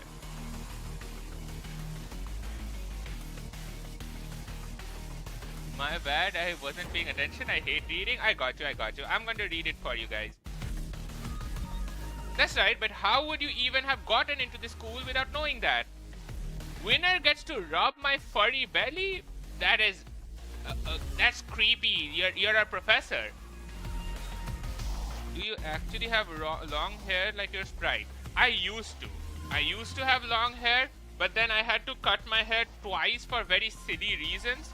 The first reason was that our college does not like guys having long hair for some reason. I used to have long hair, and then I got called to the office, and they were like, yep, guys can't have long hair in college. And I was like, what the fuck? So I had to cut my hair then. But then also, I grew my hair out again, and then I had okay, this is a long, complicated story. I've said this before on stream, but I'm gonna quickly do a recap because some people weren't here. So a few months ago, we had to update our voter ID because there was a survey going on, and the voter ID had a photo of mine, that hasn't been updated for a few years now. So when my parents went to the voter office and gave my new updated picture that had my long hair in it, and they were like, nope, you can't have this because your previous picture had short hair, which means the recent picture should also have short hair because otherwise they don't look alike, which makes no sense because people can just grow hair. But apparently I had to cut my hair, take a new photo, which was then given to the voter ID people, and then they updated my picture. It's weird. Do you go to a residential school? I go to it's a semi-private school, college. It's like half private but also half funded by the government. Okay, let's go. You are going to need to season this chicken before you cook it. You don't know Colonel Sanders' recipe exactly, but you have an idea. How many herbs and spices? 11. That's right. You might not know all the ingredients yet, but at least you have headed in the right direction. Tail wags. Now that you have gotten some basic steps going, it's time to elevate your craft. What state of mind offers the most flavor? Gratitude. That's right. You must never take this opportunity for granted if you hope to succeed. Your classmates are rooting for you, but Ashley is simply stronger and faster than you. You better pick the pace if you want to survive. When you were a child, your father told you to never forget where you came from. Every day you meditate on this advice and draw energy from that place. Now would be a great time to harness that energy, so where did it come from? The shoulder deep. Oh shit! This is horrible time to start forgetting important things. No, not next question! I geeked out. You try to shut out the noise of the arena and focus on your cooking. What is the sound of success? Sizzling. Oh shit! Don't bet. Uh-oh. You notice Colonel Sanders out of the corner of your eye. I believe in you, Betsy-san! He's actually cheering you on.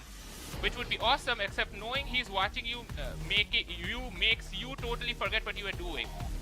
Now all you can think about is Colonel Sanders. Oh no, I'm geeking out. How many spoonfuls of gravy would it take to fill a traditional Victorian what? What were you thinking? I couldn't even read the question. You are stranded on a deserted island with only one dessert cookbook. Which do you take? What a hunk! No, stop thinking about Colonel. You know what? Shouldn't you be focused on the challenge? You're falling behind. Sorry, you... Oh no. What does that even have to do with crafting spectacular fried chicken and delicate baked biscuits? Woof woof. You're really struggling to keep up. At the next station over, Ashley has already begun plating elements of her dish. It's colorful and complex. Oh no, I'm cooked. To make up time, you toss your biscuit dough into a stand mixer. As you do, the crowd grasps. Wait, the stand mixer? That's Clanker's mom! Yikes! I know you love nothing more than seeing a fellow appliance utilized in a kitchen battle, but sometimes that means sacrificing the personal touch. You might not even have any hands, but Mexi-san does, and a good chef needs to be touching the dough to know when it's properly mixed. There's an easy way and a hard way. You don't get far by going the easy way. When you hear everyone talking, you realize how serious your error was. You immediately shove your hand into the mixer to rescue your dough before it's overmixed. Mexi-san, no! But you're not fast enough and your hand gets stuck. It's immediately crushed by the quickly spinning beaters. There's no way you'll be able to use that hand for the rest of the match. What is going on? Oh, you got an ad again? Welcome back, Cole. I've gotten this Subway ad so many times. Colonel Sanders shakes his head in shame. What you often find is that the easy way can turn out much, much more difficult. Everyone, stop what you're doing right now. This battle is over. It can't be. I was so close to finishing my dish. Sweetheart, look at your hand. You simply can't go on. Ah, that's too bad. And here I am with a completed dish ready to serve. Surely that makes me the winner by default. No, it wouldn't be fair to compare the two on account of Mexi-san's injury. Let's go!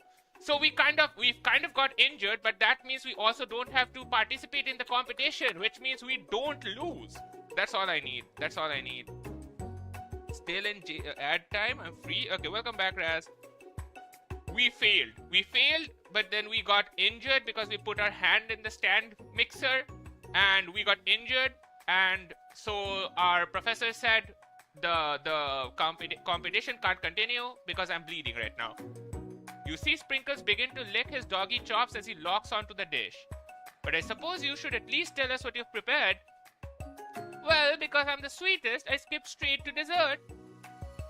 Under this white chocolate dome, you'll find a wide array of delights, taking you on a journey of flavor that tastes good and tells the story of excellence.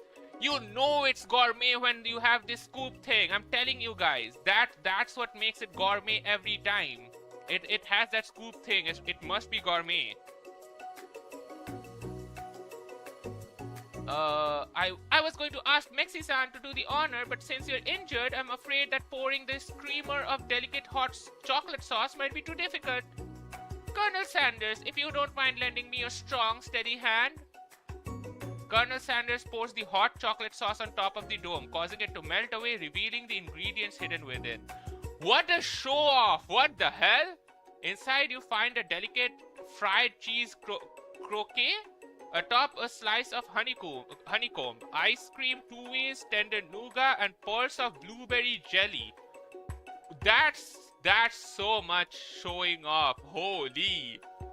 Colonel Sanders seems intrigued but perhaps not impressed as he dips his finger in the chocolate sauce. Simplicity isn't your strongest suit, is it, Ashley? Oh, you!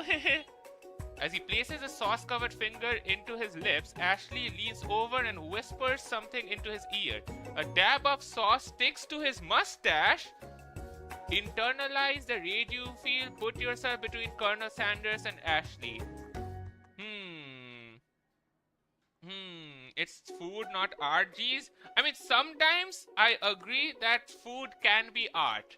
But this is just too much, right? You're gonna probably have to pay $300 for that dessert. Like, is it worth it? I would much rather just have a bar of Kit Kat at that point. Hey, Mexi, what's up? As he places, okay. Should we barge in or should we internalize the rage? I mean, showing my anger might be too much. Let me internalize. Your rage burns so intensely with your eyes that they burst into flames. The flames cause your eyebrows to catch fire and turn to ash. What? And they fall off your face, which means people will have a hard time understanding your emotions for the rest of the semester. Perhaps forever. Embarrassed and ashamed by your poor performance, not to mention your crispy fried brow, you run for the quad to be alone. What is even going on? I fried my own brows? That's crazy. The beautiful weather feels like an insult. Inside of you, a storm rages. It's Colonel Sanders. He's probably here to tell you that he and Ashley are in love and have decided to get married. Oh, calm down, Mexi-san. You're fine. Don't get murdered. I'm trying my best. What's the difference between college and university? I think a university is like a big thing under which there's a bunch of colleges, right? So like the university is like the central organization, and then a university runs a bunch of colleges which fall underneath it, I think. I might be yapping out of my ass, but it feels right. Also gonna take some more spoonfuls of my noodles before we continue.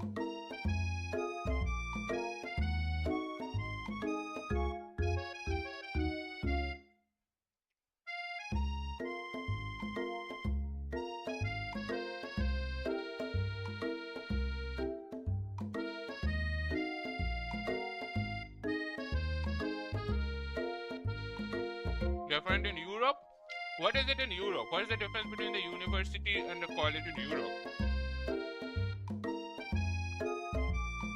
Because I go to a college, but some friends of mine go to a university, and it's the same level. It's just the university is like the university controls a bunch of colleges underneath it. You can directly go to the university or go to one of the colleges underneath the university. The college is like our high school. Oh, yeah.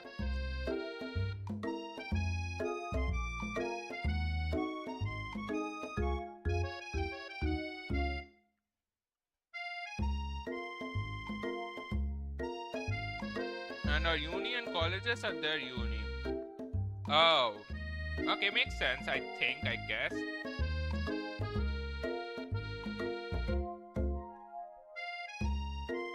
Let's go.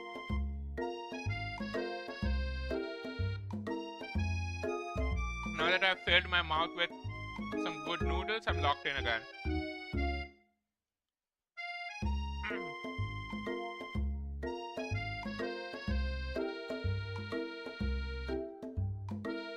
The noodles are so salty, holy. I'm drinking water like crazy. I filled up my bottle in the morning before I started streaming, and my bottle's already empty, and it's a pretty big bottle. Okay, let's go. And he won't even ask you to cater his wedding because you're a terrible chef and an awful person. You try to hide from him, but he approaches you directly. I know you're hurting right now. Not just from the devastating loss, but from that run-in with the mixer and that small fire. We should get that checked out. I'm fine. Can't you just leave me alone? I'm a loser. I'm not fit to fill your fryer. Whoa. Calm down, Mexi. I'll never be a master chef. Failure is part of life, not just for you, but for all of us. Do you think I've never failed at anything before? That's exactly what I think. Well, then think again. I wasn't always the man you see before you enrolled in culinary school, incredibly handsome, successful, motivated. The glazing on Colonel Sanders is crazy. Then again, it is made by the KFC company. You kind of have to glaze your boss, man. Have you ever done the cat sleep position strat? What's the cat sleep position strat? Well, handsome, sure. I was born that way. Okay, calm down, Colonel. But I've walked other paths and arrived at dead ends. I was passionate about life, but I failed as an obstetrician. What's an obstetrician? I was passionate about justice, but I failed as a lawyer. I was passionate about livestock, but I even failed as a mule handler. That one was especially humiliating. Mules can be so cruel. I didn't know. People see my delicate ribbon tie and my well-kept beard and assume that I've got it all together, which is true now, but it hasn't always been. Sounds like the guy could really use a hug. Whoa. I resolved then that I was going to amount to something. No amount of hours, labor, or money would deter me from giving the best I had to give. As Colonel Sanders changes focus, you can see something ignite inside of him. A burning passion. One has to remember that every failure can be a stepping stone to something better. My new dream is pure, is honest. It's something that a humble man in a crisp white suit can be proud of. I will create a new chain of chicken restaurants that will bring joy to the entire world and make up for my past misdeeds. Yay! Where did Pop come from? Where do you like eavesdropping on us, Pop? Roll up in a cinnamon roll? That's gonna break my spine, buddy. I can't even sleep on my sides because that hurts my back. You think if I roll into a cinnamon roll, my spine is curved? Just as your moment grows intimate, you're interrupted by a threatening shadowy presence. Is it Ashley? Battle scarred from the night before, you prepare for the worst. It's the Spork monster? Borko, I thought you were a friend of mine. It is I. I know I said I wouldn't be back, but after the whole fight to the death thing, maybe you wouldn't really want to see me anymore, but I just wanted to say that I was wrong to attack you, and I apologize. I know what it's like having to always look over your shoulder. Monster problems, am I right? Oh, thanks, Borko. I'm glad there are no hard feelings. Getting jumped by a giant monster in the dark of night can really rile a person up. I also want to apologize for the way I switched right into attack mode. Are we not gonna question what Borko is supposed to be, or where did Borko come from, or why is Borko named Borko, and why does Borko have 5 eyes? I know that you're strong, and cooking school can put a person under a lot of stress. I actually used to go to this school. I wasn't always a Spork monster, you see. I don't believe it. You were a human once? Wait, Borko lore? Let's go. Well, no, I was a golden retriever, but I was still a student until one day some mean kids used a magic spellbook, cast a dark enchantment on me, and I was forever transformed. Oh, you were a dog. Wait, I have the Ashley has the magic spellbook. Precisely, I had procured a copy for myself, but somewhere along the way I've lost it. If you find such a book, I beg of you, respect it. You're a powerful chef and shouldn't rely on such dark and evil magic. No, you should be protecting the innocent from those who would cheat them through sorcery and guile. If you need me, don't fear, I will be there. Thanks, Pork Monster. It sounds like there were some bad cooks in the kitchen of life. Oh, oops, it's Colonel. Mexi-san, together, I'm sure we can defeat them. Come back to my hideaway and we can discuss. You have a hideaway, Colonel? A personal invite. You can't imagine what Colonel Sanders' home must look like, but it sounds like you're about to find out. Oh, we're going to the Colonel's house. Let's go. Stepping inside Sanders' home, surrounded by his things, you start to feel a special bond with him. 3-day cooking school? Yeah, I think we are gonna go through all the 3 days. So we're currently at day 2 right now. It looks like you live such an exciting life, Colonel. Also, Colonel has a pet chicken, or is that like a trophy? Every day can be an adventure if you approach it with the right attitude. Long ago, I made the decision to never stop searching, never stop working, never stop imagining. Have you ever been working on any new recipes on your own lately? I'm always excited to talk about food with another ambitious chef. Well, there is something. It's just a side dish that I've been tinkering with, trying to find the right balance of flavors and textures. I'm not sure I've nailed it yet, but I'm close. Colonel Sanders' eyes perk up as he starts to wonder what dish you might be describing. It's meant to be paired with something spicy or something crispy? Perhaps both? Now you've got him right where you want him. Should you reveal your new creation? No, reveal it! Colonel is gonna love it, and then Colonel's gonna love you! I'm back. I was getting some medicine. What happened while I was gone? Ashley defeated us. We accidentally injured our hand. We came out running from the school. Colonel came after us. Colonel then said everything is okay. Spork Monster showed up. Spork Monster said, hey, I'm your friend now.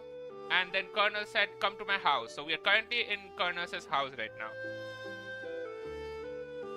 Before you can talk yourself out of it, you decide to dive in head first. You reach into your lunch bag for a special dish that you've been keeping on ice all day. I present to you my original coleslaw. Ooh, I love coleslaw. The shredded cabbage dish glistens in the light of Colonel Sanders' Lux Hideaway. Magnificent.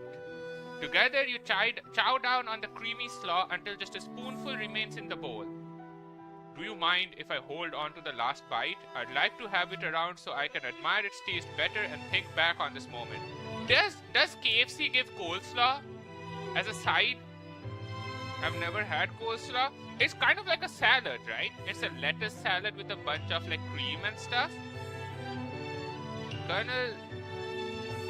What? Isn't your character lower age than Colonel? I mean, here Colonel is a student just like us, so I guess we are both the same age. You could offer to make him more, but he seems like a very sentimental type of guy. Sure, why not? Please, make yourself comfortable. I'll be back in a moment. You realize that now would be the perfect time to do some snooping. No, don't do that. Colonel would be so mad. Around the room are various items that you can look closer at. Each item seems to radiate memories and emotions. Tap on an item to discover more about the Colonel.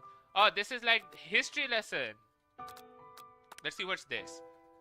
Oh, the secret recipe. You think for a moment, what number is important to Colonel Sanders? Then it dawns on you.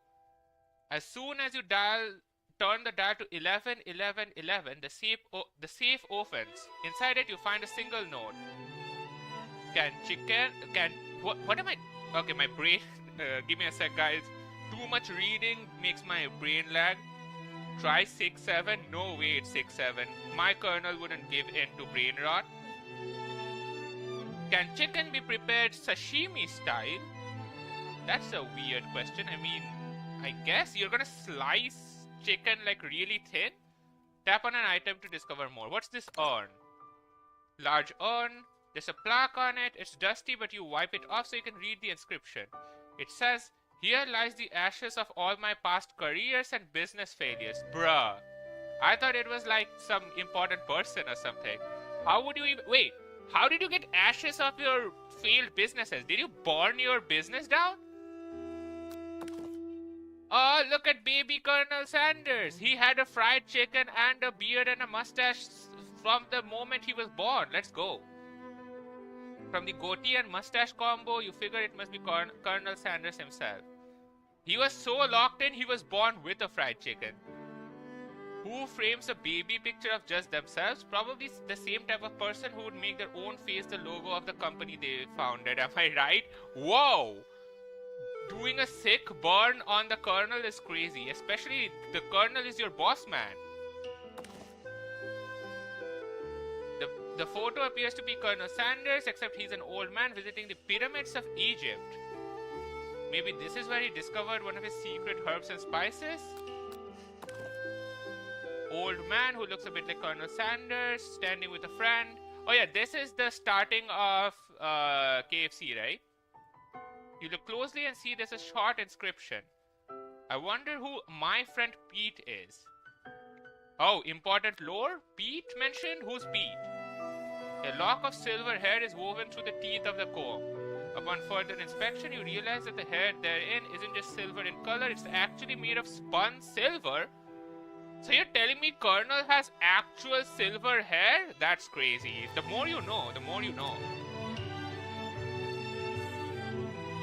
A scented candle, you pick it up and try to identify the smell. Let me guess, it smelled like fried chicken, power tool, freshly starched collar, piece of wood floating in a lake, summer of 69. Ooh, that's a good song. No, it's one of the secret recipe ingredients. It's beep. Wait! We got another secret ingredient. Let's go. You notice a very realistic stuffed chicken sitting on a corner table. When you pick it up, you realize it isn't just realistic, it is real. Taxidermy must have been important to Colonel Sanders when it was alive. Was it the first chicken that signed the Declaration of Independence or whatever? Colonel taxidermied it or something? A little note clipped to the chicken's food read, the true state bird of the great state of Kentucky.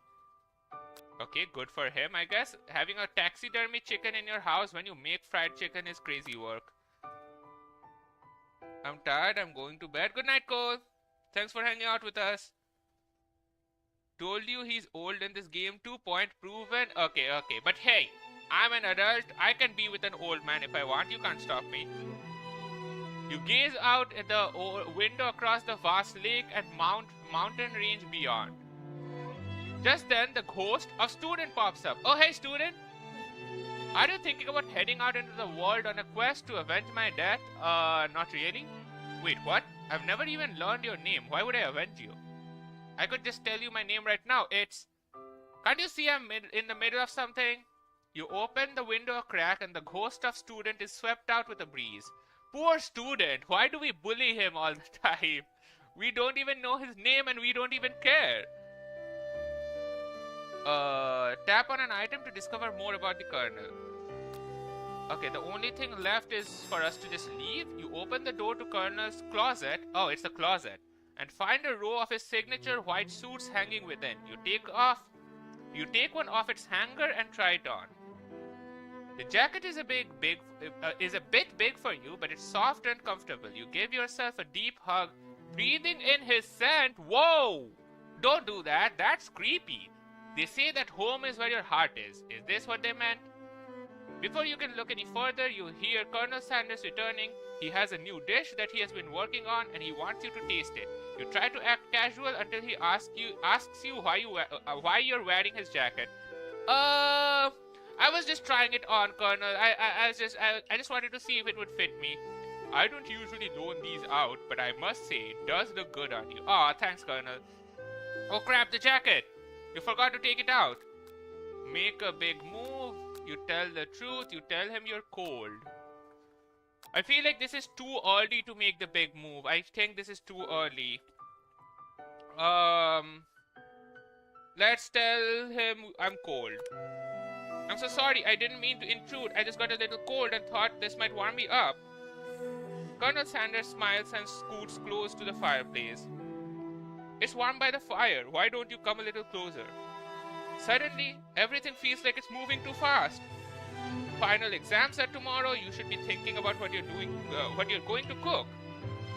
I should be home studying. Overwhelmed, you take off the jacket and run for the door. But the thought of leaving Colonel in the midst of such an emotional breakthrough gives you pause. You stop yourself. Colonel? Oh, this is... Yes, Mixie-san? I honestly think this might be a beginning of something. It must be the beginning of something wonderful. I think you're right. We should take things slow. Let's go! So the Colonel is dating me now, I think? Is interested? I hope? You talk late into the night and drift off into a slumber. Ooh, we're sleeping at Colonel's house!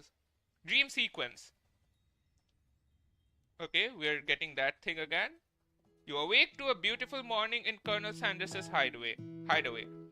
Did you make the right decision on how to respond to Colonel Sanders? Only time will truly tell. Today is the day that could change the rest of your life. Crazy how we just had 2 days of school and then we are already giving our final exams. This is the shortest school semester of all time. We need to lock in, y'all. Let's go. You think about the new secret ingredient you just learned about. In some jurisdictions, isn't even legal. But if the recipe is a secret, how will they know? Wait, Colonel is using illegal ingredients? Is it drugs? Do they actually put drugs in the thing? Your thoughts are interrupted when Colonel Sanders emerges into the room. No cursing? Okay, let me lock in. He's holding a gorgeously plated breakfast and your mouth waters at the sight of it. Here's a simple breakfast I just whipped up. It's meticulous. You tasted Colonel Sanders' food and it takes you on a journey. When you return, he's waiting to ask you an important question. So, would you say that we're the perfect match? Hell yeah, Colonels! How presumptuous. My cuisine and your taste buds, that is. Aww. Take him down a peg, flatter him. Could he be the world's greatest gift to cookery is crazy. Flatter him. You know, I think we might make a great team. A single tear begins to pool in the corner of his eye as he gazes out the window. Let's go! And with the right business partner, I know I can't fail. Business partner? Can he be talking about you? It's all happening so quickly. Overcome with emotions and confused by your feelings, you're on the verge of tears. Unable to speak, the only answer you can find is to run out the door and get home. There's still one more day of school after all. The University of Cooking School Academy for Learning waits for no one. Do we have to say the full name every time? Also, I can see a boy band poster here. Who's this supposed to be? The KFC? The Kentucky Fried Boys or something? Wait, that's not how. The KFB. The Kentucky Fried Boys. You get home to find something very surprising. Your best friend is there waiting for you. Oh, hey, Miriam. Where have you been? Because I had one heck of a night. I've been desperate to talk to you about it, but I couldn't find you. I got worried that something had happened to you. It's okay, I was just... But now that it turns out you're fine, I can finally get you up to speed on the saga of Miriam. Sure, bud. You will not believe what happened to me after school yesterday. I went on a date. Don't tell me you went on a date with Pop. That's a child. Don't say it, Miriam. Since I've been partnered up with Pop, he asked me to go out with him. No, Miriam, that's a child. Miriam, no. Of course, I told him, you better harness those wild horses, young man. I'm not that kind of girl. Miriam. That's a child, Miriam. I don't know what to tell you. But he was just interested in spending some one-on-one time together and getting to know me, so I did. Yeah, sure, I can get to know the little guy. You need to stop calling him little too. You're not helping your case. You need to argue that that's a 100 million-year-old child or something. Don't call him the little guy. Welcome back, Snapdragon. Long story short, he took me to his favorite shush house, but things quickly spiraled. Whoa! What's a shush house? Did she just say shush house as if that's a thing people say? What is that even referring to? And now I'm not really sure where we stand. You don't give Miriam time to tell her whole story. However, bottling up the details of your own night is just too much to bear. And I went on a date too, back to Colonel Sanders' house, where I spent the night with him. You what? Nothing happened, but the emotional connection, wowzers. Miriam offers to support you no matter what you do. Aw. Together with your bestie, you feel like you can do anything. Still, Miriam, you're still dating a child, and you went to the shush house with him. I shouldn't question it. You know, I'm not gonna question it. I'm asking too many questions, I feel like. When you arrive at school, you encounter your rivals in the quad. You can tell from the distance that they're picking on Pop, though he himself might not quite grasp the fact. So he's clearly a very dumb, stupid child. I don't know why Miriam is dating him. Because, he's Pop.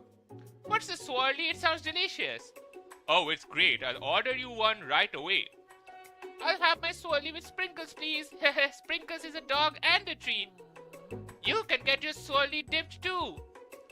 Why don't you pick on someone your own size, huh? Because I'm literally the biggest person at the school. That is true. There is a horse that Colonel Sanders rides to school, but who would dare pick on such a gentle and beautiful creature? You got some nerve, Mexi-san, suggesting I pick on a defenseless horse? Now you're twisting my words and I won't have it. You clench your fist, but the injury from yesterday's mixer accident makes you winch with pain. Oh shit. Doesn't look like you can go on cooking like that. Might as well give up. I'll never give up, ever. Colonel Sanders arrives just as it appears things are close to boiling over. And naturally, intuitive person, he senses that something has been going on. Hey Jackin, welcome to the stream, how's it going? JoJo's? Van does look like a JoJo's character. Is everyone excited for the final day of school? Mexi-san, how's that hand feeling? I'm sure you'll be back in fighting form by this afternoon. Aren't you concerned about my hands, Colonel? Yesterday I almost broke a nail winning so hard. Technically, I don't believe a winner was decided, but your presentation was quite impressive. What is he doing complimenting her? Yeah, Colonel, you're supposed to be my business partner. But what about the flavor of my delicate, warm, gooey chocolate sauce? Whoa, Ashley, calm down. It was clear that you're passionate about your food. Hello, hey Jacqueline. It was clear that you're passionate about your how your food is received. That's a lot of word to say it was bland. Excuse me, Mexi-san, I'm more than capable enough to speak for myself. Yeah, right. Don't speak for him, he's gonna get mad. Maybe you can tell me more of your thoughts as we walk into class, Colonel? I'm always interested in discussing the fine arts of fine goods. See you inside, Mexi-san. Annoyed by Colonel Sanders' inability to see Ashley for who you know she really is, you walk across the quad to get some distance. In an attempt to distract yourself from how slighted you feel by the interaction with Ashley, you take out the spellbook you recovered yesterday and start flipping through the pages. Wait, I got the spellbook back? When? Jack, everyone in this game is a pedo. Whoa. Miriam might be one. Me, I'm not. I mean, I am an adult. So, even if Colonel Sanders is 70 years old, age does not matter, okay? The only thing that matters is some finger-licking good chicken. Whoa, what's that book? It looks like bad news. It's just something I found lying around. It would appear to be some sort of grimoire, but I don't really believe in that magic stuff.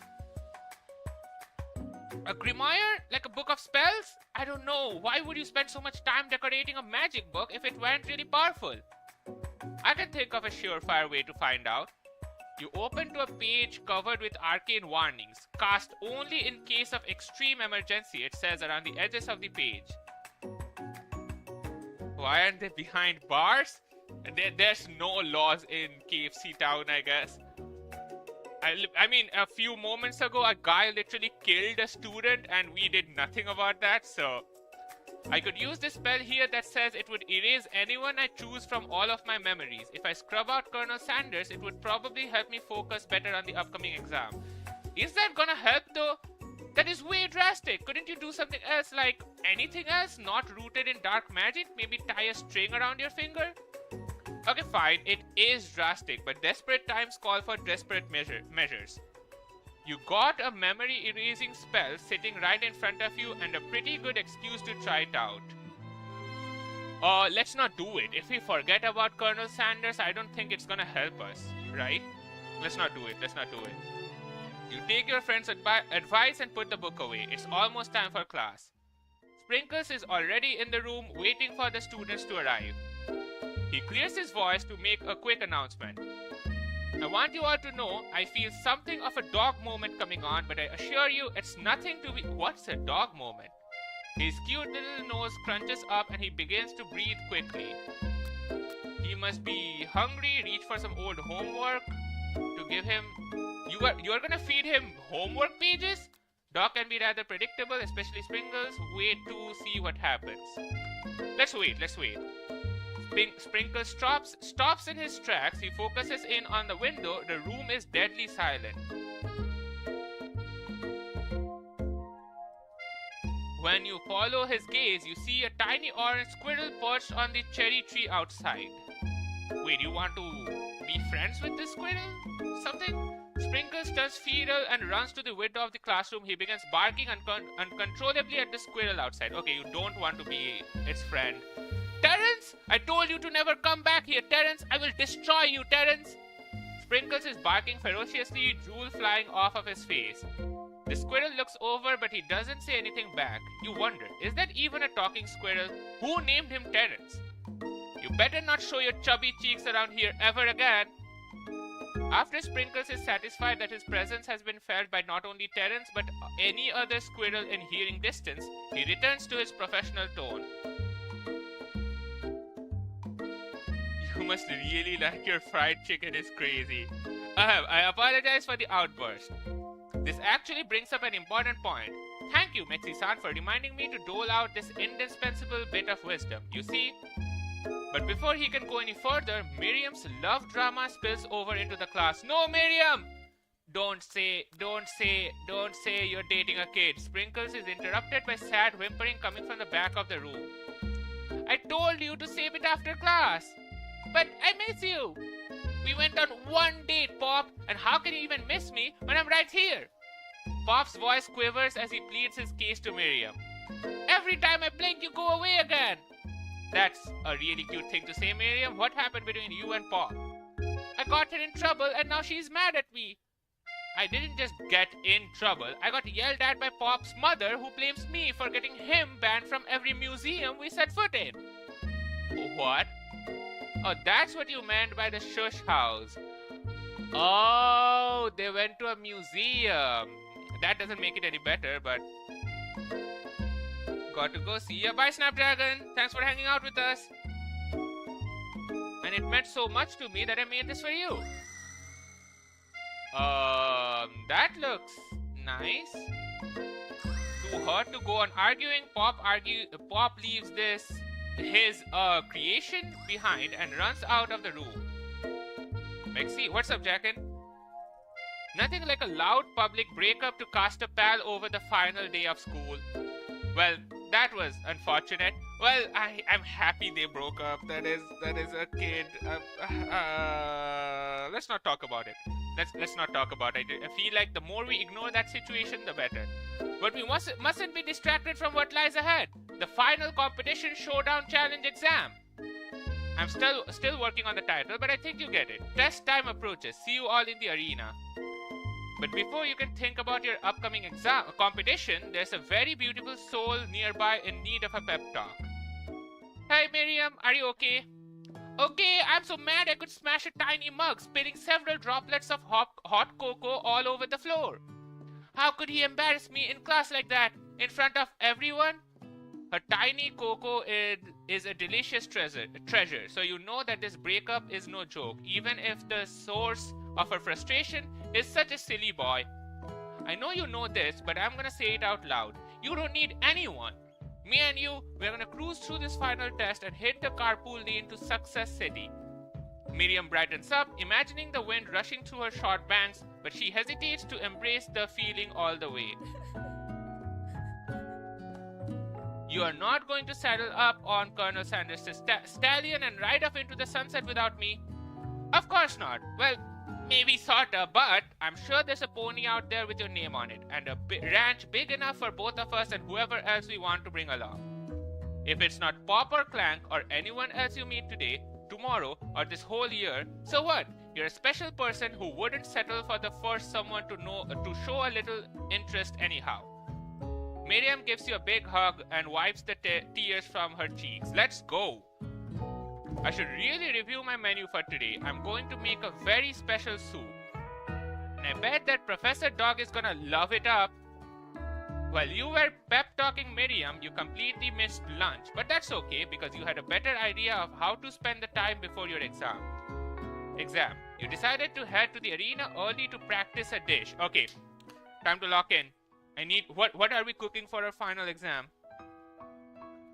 This is it, the location of your final challenge. A test of will, a test of courage, a test of talent. And a chance to beat the pants off of Van, the supposed man, and his evil counterpart Ashley. As planned, you begin to run through a quick test of a recipe you've been working on. Mexican's famous chicken pot pie. Ooh, that's gonna be good. After practicing for a month, making this dish comes second nature to you, and you're able to quickly get a fresh pot pie in the oven.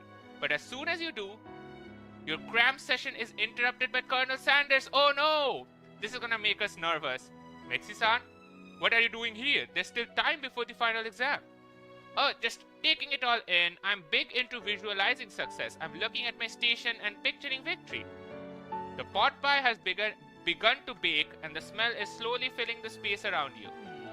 Visualizing, huh? That's not too bad. That's too bad. I was hoping you were here cooking something delicious. You would usually happily share your food with anyone who's hungry, but the last time you let Colonel Sanders get in your head, it cost you a cook-off. That is true. We need to lock in. We can't let Colonel be in our head.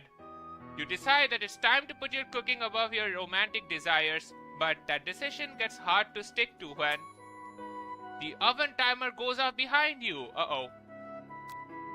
Ignore it. No, but that's gonna make our food burn. Let's fess up. Okay, you got me. I'm doing a little more than visualizing.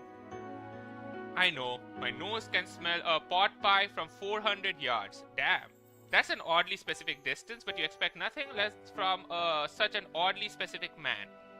You know it was a pot pie just from the smell? Not just a pot pie, but a chicken pot pie with an all-butter crust. Damn. I mean, the Colonel does love everything chicken, I guess. And my nose is telling me something else. Oh no, is it burning? Haha, no, I can smell that it was made with a heaping helping of TLC. What's TLC? But it will probably start burning any second if you don't pull it out. The moment of truth. Ooh, that looks good. It's the best pot pie I've ever tasted. I've always loved country cooking and I could eat this all day. Let's go! The Colonel is impressed. There's no time left. The final showdown is about to begin. Sprinkle lays down the ground rules. There are no rules, that is, except to cook with everything you've got. Okay, let's go. Final showdown time. Time to lock in. You step up for the cook-off of a lifetime. You decide that mac and cheese plus the pot pie you've been practicing are just the dishes that will push you over the edge to victory. Meanwhile, both Van and Ashley are prepping wildly elaborate dishes for their usual over-the-top shelves. Miriam has her giant magnifying glass and several sets of tweezers. She's definitely prepared to go big going small. Oh yeah, she loves making tiny dishes, yeah. Colonel Sanders seems to be harnessing his 11 herbs and spices, but he's trying to find a way to improve on something perfect. His original recipe fried chicken. What are we cooking? The pot pie? The intensity in the room starts at full 10 out of 10 with a frenzy of action. Everyone is calling out really cool special cooking moves as they prepare their food. Wow, this is getting serious. Colonel Sanders batters his chicken as it levitates through the air. Whoa! Egg wash! Miriam furiously injects ingredients into an itty-bitty pot of broth. Best friend Buster Blaster! What? Van flexes his pectorals as he chops open a sea urchin. Let's rock and roll! Ashley scoops her pastries off the tray with lightning speed. Shallow personality spatula! That's crazy. Even Clank gets in on it. Let's go, Clank! 5-dial pressure point chicken cooking technique? Damn. I mean, isn't it cheating to have a robot in a cooking show? He would be cooking everything perfectly. Especially if he's one of the most new modern AIs. Wait, when did Clank learn to speak English? It's the singularity, as we foretold. We mustn't let this happen, or this Appliance uprising will take us all. Yeah, we need to take care of Clank. Self-destruct? Whoa! Van quickly unplugs Clank and rolls him out the back door of the arena. Good, Van. This is the only time I'm going to support Van Vance's actions because I don't want the Clankers to take over. As you frantically prepare your dish, you notice Ashley has her spellbook out. Is she going to use some dark magic to turn the tide? You've got a book of your own, and you're desperate not to see her win another battle. Should you take this opportunity to fight magic with magic, even if it's almost certainly evil magic? No, the Colonel likes it when we do it the hard way. The Colonel said the easy way is never the easy way. Let's do it the hard way. Who needs magic when you've got passion? I'm gonna do it the hard way. Colonel Sanders sees that you've chosen to win on your own terms and he gives you a subtle wink from across the room. Let's go. I knew he would approve. I know my Colonel. I believe in you, Mexi-san. Miriam notices too. And I've always believed in you, Mexi-san, since we were little kids because I'm your best friend forever. Let's go, Miriam. Miriam. You turn to notice that Miriam is at your station cheering for you. Miriam, what about your dish? If you're here cheering, who's cooking? Tiny food, short cook time. I'm actually already done, so I thought I'd help you. That's amazing. Thanks, Miriam. Oh, that's sweet, but... Miriam tosses a handful of spices directly into your boiling noodles. Whoa! It's the secret ingredient! However, she doesn't know that you lied and the ingredient was made up. And where in the world did she get Eye of Mute from? No, Miriam, you should not have done that. The boiling pot explodes, sending Miriam flying backwards. The watery noodles begin to swirl in the air, bubbling up into a dark cloud that thickens and congeals before your very eyes. It is I, Steve, the Spork Monster? I thought your name was Borko. Steve? Wait, what happened to Borko? Yeah. We Spork Monsters are many. I think Borko had the day off, but you have conjured Steve, and I hate to battle.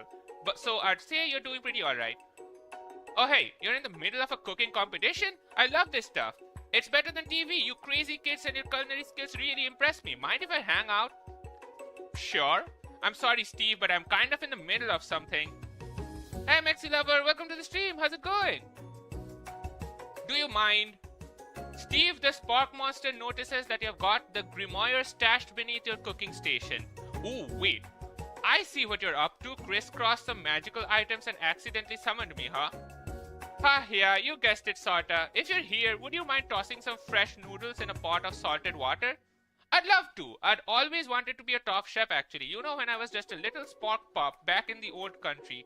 Wait, didn't the other Spork guy say that Spork monsters are actually like normal people or dogs who are turned into sporks by magical thingies? How was he a Spork pup? You can feel Spork Monster winding up to tell a very long and involved story. You don't know exactly where they are from, but it seems like it was probably lonely there. Actually, you know what? Maybe you should watch from the stands. I really need to focus on this competition. I understand. It's kind of like the time in Monster School that I had fallen asleep during Scare Tactics class. I don't care, Spork Monster. You toss a serious stare at Steve and he takes the hint. Never mind, I'll tell you later. Good luck. Having suffered this huge setback, you don't know how you could ever win. You summon extra power? Oh, we are not giving up right now. Let's go. I can do this. I have what it takes. I came here to win.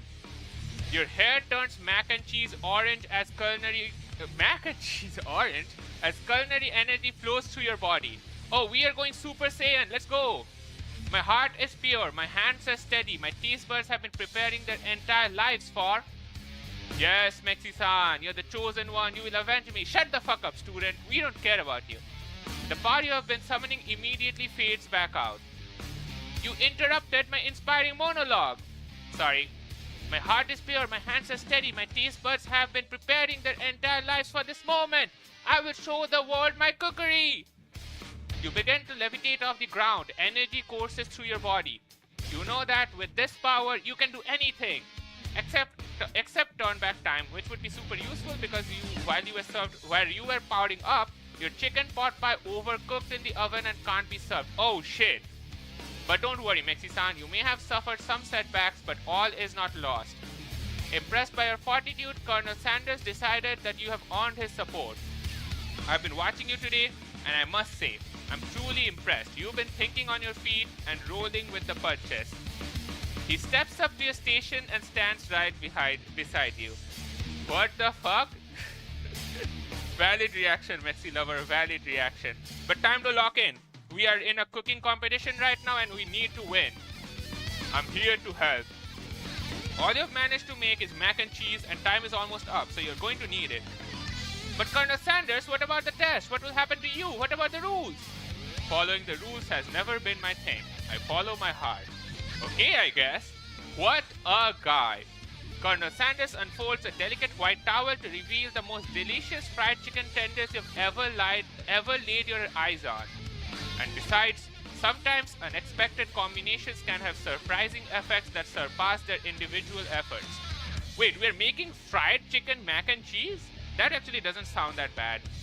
Are you suggesting if we combine forces, we can form the perfect food union? Time's up, students! With time expired, it's the moment everyone has been waiting for. You must now prepare to present your dishes. A handful of students stand tall, but the class seems incomplete. It seems like we're missing some students. Pop? Clank? I mean, Clank got taken out in the back, and then what happened to Pop, I forgot, kind of. From off screen, you hear a pure and innocent giggle that can only come from one student. Hehe, I'm flying! It sounds like it's coming from the broom closet over there. Oh, come on, Pop, you're stealing the magical brooms? Miriam, would you mind? Inside of the closet, you see Pop hanging on a broom hook by the elastic of his underpants. Pop, get down from there right now! Let me guess, did Van have something to do with this? When someone's asking for a wedgie, who am I to refuse? I thought a wedgie was a salad. Can we get this kid out of the school? I'm sorry, but what is a kid doing in the university? It looks like Pop is eliminated from the challenge, seeing how he didn't cook anything. I can't feel my legs. May I be excused? Sure.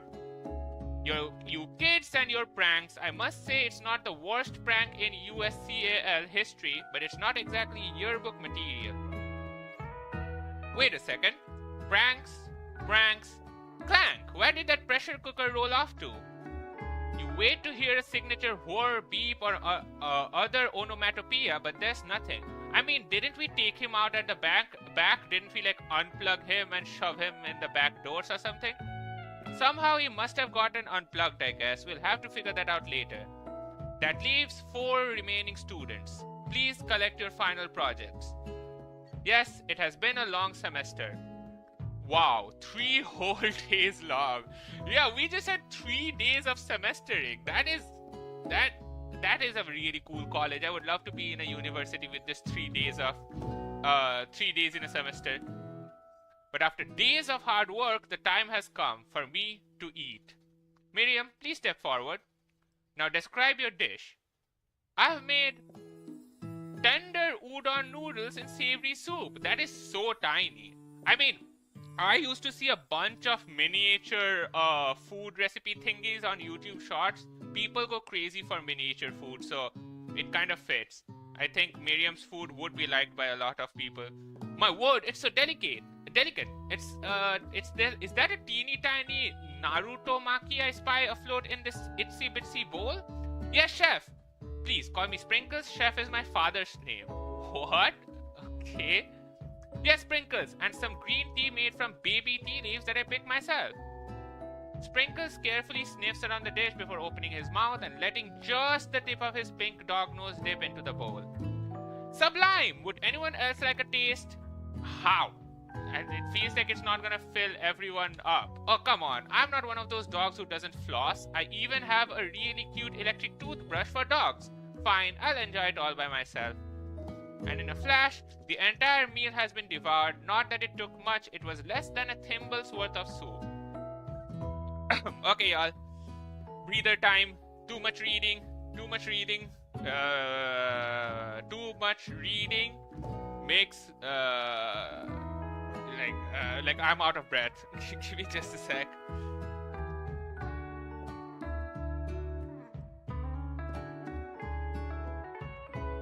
See, this is why I usually don't play a lot of visual novels. Reading all of that is tiring. But this game is really cool. I really enjoyed it. It was fun. A plus. Rarely do I taste a dish with as much love poured into it as yours. Miriam is overjoyed. She gives you a huge hug. Let's go. Thank you, Mexi-san, for helping me to believe in myself. Van, you're up. Now describe your dish. I made Uno over smooth egg custard in an axe-hewn urchin shell topped with caviar. That sounds very fancy. Holy. Did you skewer one type of urchin with spines from a second different color type of urchin? Yes, Sprinkles. A bit much, don't you think? That's exactly why I did it. A bit much is kind of my brand. Doesn't it look cool? Sprinkles leans in to sniff the uni, but he can't get his nose close on account of all the spikes. He begins to paw at it erratically, causing the custard to slosh around. Woof woof! Please be gentle with my cuisine.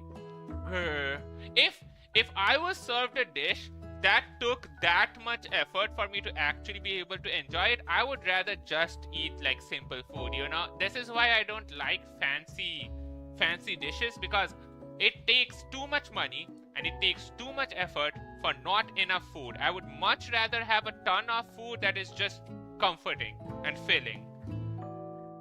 Finally, Sprinkles goes all in, tongue first, but he can't get past all the needles. He reels back as his tongue is poked and prodded. Youch, my tongue! The professor appears to be having an allergic reaction from the sting. Yikes. I can't eat it, it keeps poking my tongue. Disqualified. A stunning turn of events. Who could have thought that serving food in a bowl made of needles could make it so difficult to eat? Dejected, Van does not go gentle into the night. Disqualified? For glamour? Don't discount simplicity. This isn't the last you've heard of me. Before forcing us to endure his soul and tongue for another moment, Sprinkle graciously laps up a bowl of milk. I know. Yeah, I'm a dog and I drink milk. Get over it. Sometimes it helps calm my agitated tongue. Some dogs can drink milk, right? But not a lot, because dogs can be lactose intolerant and it can be pretty heavy on their stomach or something. I read about it online because I was trying to search up food things that I should give to my puppies, and that's where I found out you can give them milk, but it should be in really small amounts because they can be lactose intolerant or something along that line. Next student, Ashley, it's time to step up. Now describe your dish. I made orange blossom Turkish delight in a light rosewater syrup topped with French meringue and connected by sugar glass. Holy! You would probably get charged $1,000 or something for this dessert. That actually doesn't sound too bad. Indeed, it's quite delightful. However, I would ask that you please refrain from eating it or attempting to taste it in any way. It's very fragile and meant to be a display piece. Don't eat the food at a cooking school? Yo, it looks cool. It does look cool, but it's so fancy. I feel like it's gonna be expensive as shit. Got toast on your ears or something, Mexi-san? I told you it's a display piece. Ashley, I must say, it is beautiful. However, this is a cooking competition at a cooking school. Yeah, which is why I cooked it and did an extremely good job cooking it too. I didn't realize that we were having an eating exam. Come on, Ashley, are you stupid? Food is supposed to be eaten. If I wanted to be judged on eating, I'd go to the College of Eating School for the Hungry. That is so rude. I suppose you could smell it if you absolutely insisted, but don't breathe too hard. You might disrupt the sugar spiral. If the food cannot be eaten, it cannot be judged. You are disqualified. Rage overtakes Ashley, and she finally cannot keep her two-faced routine up. You wouldn't know high-end cuisine if it cooked you. And with that, Ashley storms off to redelegate herself to being the best, but this time without being shackled by trying to be fake nice and liked by everyone.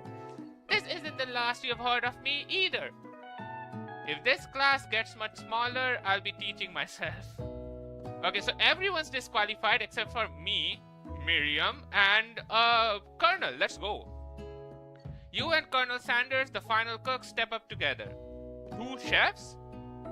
What began as a bowl of delicious mac and cheese has become something else.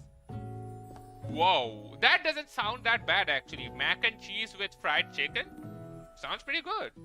He examines it closely, sniffing and eyeing the bowl. Uh-oh, I don't have a good feeling about this. From somewhere in the room, a literal drum roll plays. What? Okay. Just when I thought I've seen everything in the kitchen, you give me this thing. And completely blown me away. In my 49 dog years of life, I've never tasted anything so delicious and perfectly balanced. Let's go! I think we won. It's so delicious, in fact, that everyone passes the class. What? Why? I work so hard. I mean, me and Colonel work so hard on the food. And you make everyone pass the class because of it? What the fuck? You pass, and you pass. Every one of you get a pass.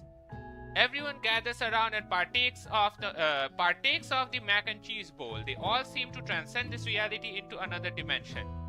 You win! Together, you and Colonel Sanders have made a new menu item. The new menu item is so impressive that even Van and Ashley are drawn back in by its magnetic fragrance.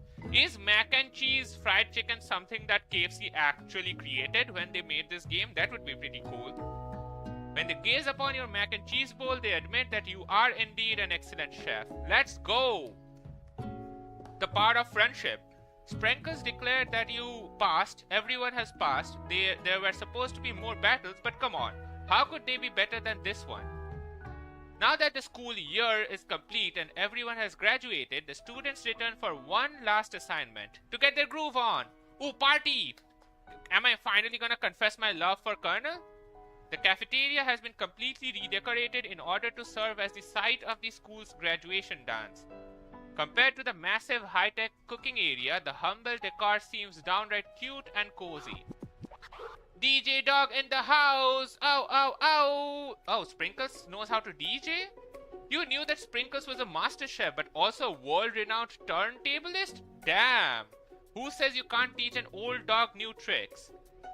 Van and Ashley tell everyone that they have committed themselves to righting the wrongs they did while they were villains. Ah. For a moment, you actually believe them. Oh wait, they're not gonna be good? No more haunting! No ghosts allowed at graduation. It's clearly written in the school's bylaws. So we won't even allow student to be here after he died? I was never actually a ghost. It was a trick to get you all to notice me. Okay. Fuck you, student. We didn't like you and then you tried to fool us into liking you? Fuck you. Get the fuck out of here. Oh, amusing. And now that everyone is together, it's the Spork Monster. He has totally mellowed out. Everyone, the Spork Monster is no more. From here out, I would prefer that everyone refers to me by my new name, Party Monster. Student tries to finish what he had to say, but everyone is too wrapped up talking to Party Monster. Dejected student walks off. See, no one likes student. I don't know why he's trying. Maybe things didn't work out for Miriam romantically, but she did found the love in her cooking, and you know she's gonna do great. Let's go, Miriam. A red carpet rolls out across the floor of the ballroom. It's like a Hollywood movie premiere. Who could command such an entrance? Oh, we know. We know who could command such an entrance. It's Pop. Oh, I thought it's gonna be Colonel. He arrived late to the dance, but apparently for good reason. Walking the carpet, you see perched atop his dirty chef's hat a crown? Welcome back, Pop. I know you weren't able to complete the final exam and accept your diploma, so we had it mailed directly to your father. We figured it was the least we could do for the school's dean. Oh, that's why the kid is in this university. You are the dean's son. This is nepotism for real. And we get a new wing on the school, not to mention the honor of educating the son of the Chancellor of Session. I don't know how to say that. Miriam, will you be my lady king? Whoa! What an incredible turn of events, and offer to join the royal family? It's like a dream come true. You'll get to be a princess or maybe a queen. I'm not sure if he even knows. But either way, crowns and gowns, baby. I'm sorry, Pop. I'm not interested. Not now, at least. I've got so much to do with my life. Let's go, Miriam. Hell yeah. Yeah, don't settle for that stinky-ass nepotism prince king guy. You are good by yourself, and also that's a child. Please don't date the child. A twist and a twist. So many more 3D universities to attend. So many tiny foods to meticulously sculpt and then watch get accidentally blown away by a single sneeze. Okie dokie. The music at the dance is interrupted by the sound of sparking and electrical hissing. Oh hey Clank! It's Clank who has arrived late at the dance. Now that I have graduated, I can reveal my truth. Whoa, he's still doing the talking thing. I am Clank and I'm not of this earth. I'm actually from a faraway planet in another dimension. You're still a clanker though. Are you gonna take over us? What? I saw the title of the live and immediately tapped it. Welcome to the stream templates. How's it going? I actually feel like I knew it this whole time. Now that I've learned the ways of your kind, I must return. A portal opens up and Clank disappears through it. Bye, Clank. I mean, shouldn't we be concerned because he is an alien who came here to study us? What if he tries to take us, take over us? That's not good. I don't trust the species of the Clankers. Finally, Colonel Sanders arrives. Howdy, classmates. Let's go. Damn, look at his hunky body. Just like the first day you met him, he has come prepared to feed the entire class. However, it's not enough to just give him a bucket of chicken. This time, it's a full meal. Damn, Colonel, I didn't get to be the most famous chicken man in the history of chicken and man by not reminding people to go out and buy my chicken. The end? Why is there a question mark? No, it's not the end. As everyone feasts on their delicious chicken dinner, Colonel Sanders finds you sitting at the edge of the dance floor. What are you playing? I'm playing a game called I Love You, Colonel Sanders, which is a romantic visual novel made by KFC. Mexi-san, what are you doing sitting all alone? Oh, you know, just waiting for the right person to ask me to dance. Wait, we're finally getting together with the Colonel. I wonder, might you tell me what are the qualities that you would expect to find in such a lucky person? Off the top of my head, oh, I don't know, a spicy musk, a tidy goatee, a degree from the University of Cooking School, Academy for Learning, just to name a few. It is truly my lucky day. Would you dance with me? Hell yeah, Colonel! Of course I would! I need to stop clapping. I don't know why I'm clapping so much. I'm way too excited for the KFC dating game. Yes, I would love to! As you glide across the dance floor hand in hand with Colonel Sanders, the future stretches out in front of you. And once my 100th franchise is up and running, I'll be ready to take a day off. And I'll be so glad to spend it together with you, Mexi-san. Let's go! How sweet. We'll work together and play together? Colonel Sanders stops dead in his tracks. Work together? Well, I think this is something I'll just need to do by myself. How rude! You said you're gonna work with me! But who will help you run your restaurants? I don't believe I need help. Besides, based on your time at school here, do you really think running restaurants is the best path forward? Could it be? You found a love connection but failed to earn Colonel Sanders' respect as a chef. Can you live with only half of him? Will you be able to endure sharing him with his other love, the life of an entrepreneur? I suppose I could enroll at pastry school. Oh, my dear Mexi-san, I'm sure you'll find your place eventually. And along the way, you'll have me by your side. The end! That's very anticlimactic. I thought I would be getting together with Mr. KFC Man at the end. Let's go. We're done? I think we are. We are! Let's go! That's a that's a silly little cute game. Let's go. Also, the beginning thing is so cool, like the intro. Oh, this is new. Wait, I've not seen this before. Oh no, I have seen this before.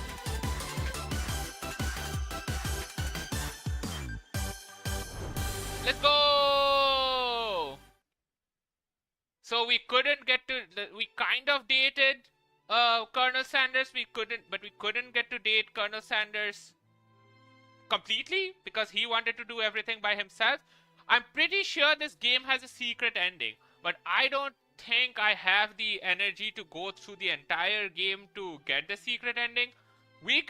What we can do, let me exit this, and then there should be someone on YouTube who has figured out the secret ending, right? Let's watch it together. I want to see what the secret ending of this game is, but I can't go through this. I usually am not the biggest fan of visual novels, not because they're not interesting, but because they're really hard to stream because it's so much yapping. It tires me out so much. But I really enjoyed it, and I wanted to do something silly and goofy for Valentine's, and I think this was really silly and goofy. I hope you guys enjoyed it as well. Let's see what the secret ending is. Let me pull up my browser. Whew, that was a lot of reading, holy.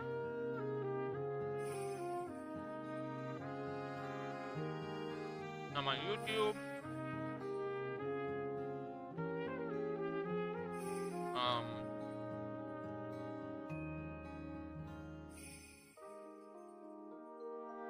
Okay, yeah, all endings. Okay, true ending. There's a true ending. Let me see. Wait. Let me pull up the browser. Let's check out the true ending. So what would happen and how do we get the true ending? Let's see. Okay, Colonel Sanders, I couldn't help but wonder, was our final exam purely an act of strategy carried out by two cunning chefs? Wait, let me full screen this. Yeah, this is different. This is different from what we got. The text here is different from the ending we got. So this is definitely okay. It's the highest is 480p.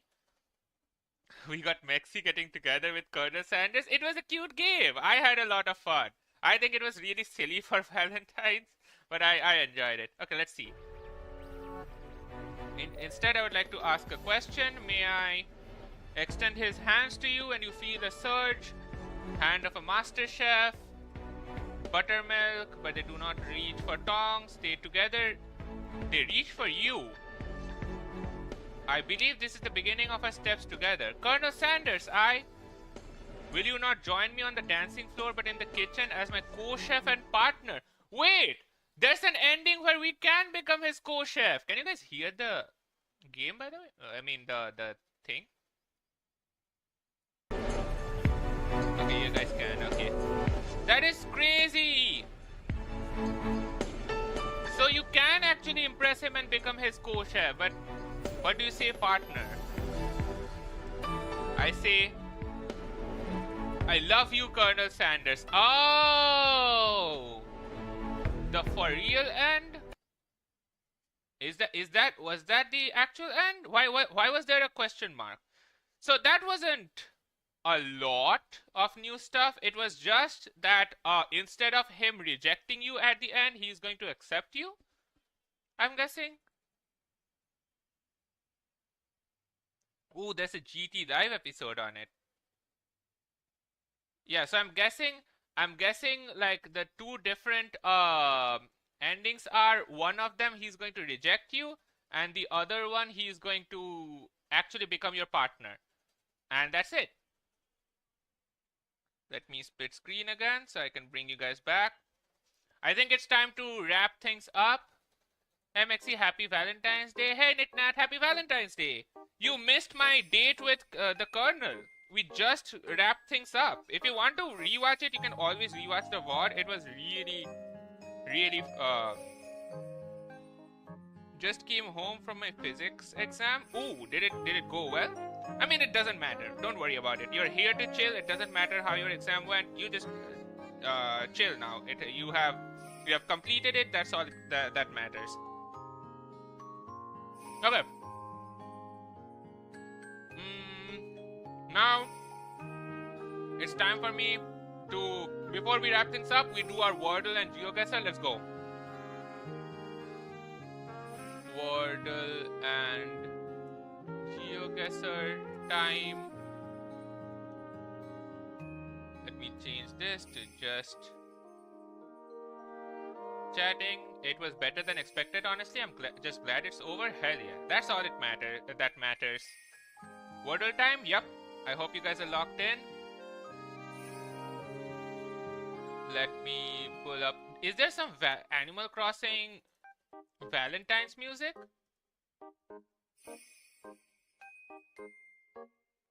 Is there any...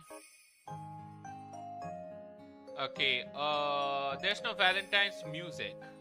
Oh, there is. Is this real, Valentine's Cafe? Nope, I don't think there's actual Valentine's music. We'll just go with like our normal Valentine's music. Animal Crossing music. I like this one. What about Dating Start from Undertale? We have already done that when I was doing the Undertale marathon. I completed everything that we needed to do for the pacifist run and the genocide route. So we did do the date start. It was really fun. Okay, let me pull this. Pull the music. Can you guys hear the music? It might be a little too loud. There you go. Okay, let's go. Wordle time.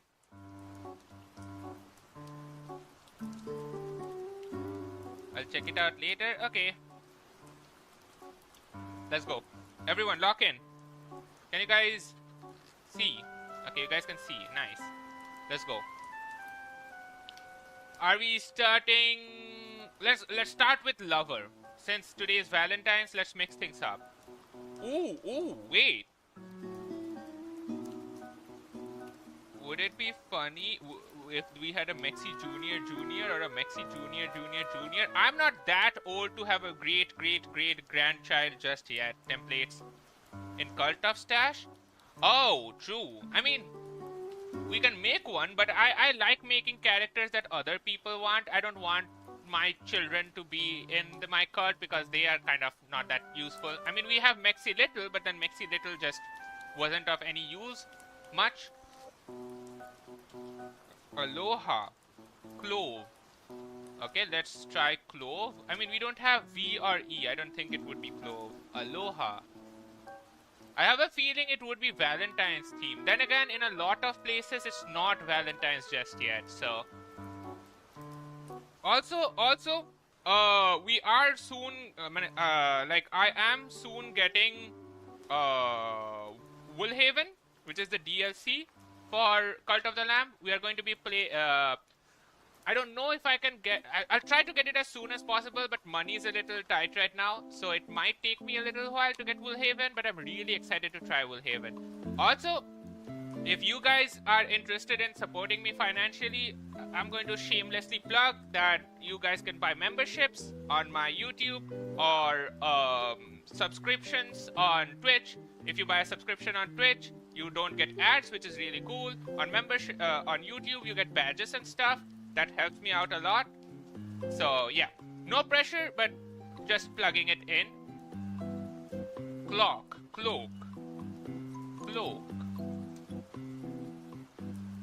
We don't have an A. Clock. Oh, clock is a good one. Nope.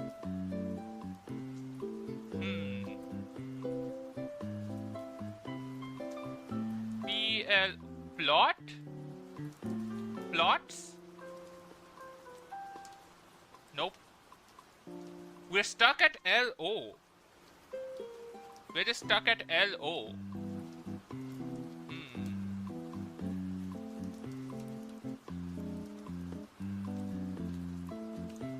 BLO. Blood? That would be a very weird word to choose, but it might be blood, maybe. This is a second last guess though. Is it worth trying to go for blood? Blonde? Oh wait, so it is a B. Okay. Here's the thing. It can be bloom. It can also... Whoa, whoa, whoa, whoa, whoa, whoa, whoa! I accidentally pressed enter, and it was the right one. Holy shit! I was gonna tell you guys it can either be bloom or it can be blue anything else, but I accidentally pressed enter. Thankfully, it was the right answer. Holy!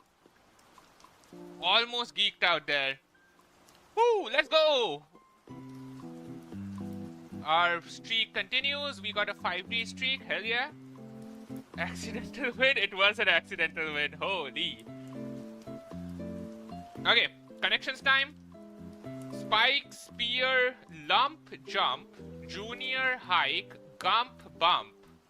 What? Sully, breath, woody, mount, pepper, Phillips, hump, rise. Why is there so many words with ump? Spear, junior, hike, woody, mount, pepper. Rise, hike. What does gump mean? I've heard it from Forrest Gump. What does Gump mean? Foolish, stupid, dull-witted person. Huh.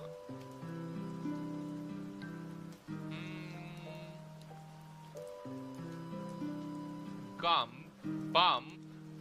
Bump and lump are kind of similar. Mound and hump. Let's go! Okay, we got one.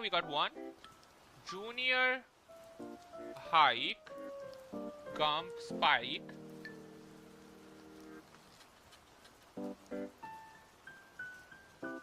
Gump and junior.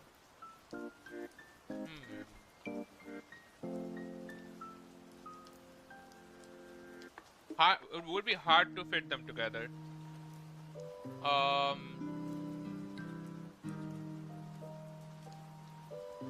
Pepper.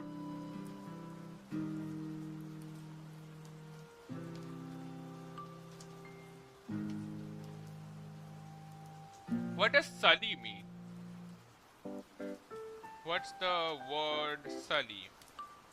Junior Gump. You guys really believe Junior and Gump can fit, huh? Damage the purity of. Sully, Phillips, Gump, and Junior? Wait, one away. Pepper? One away. Shit. So Sully, Phillips, and Gump.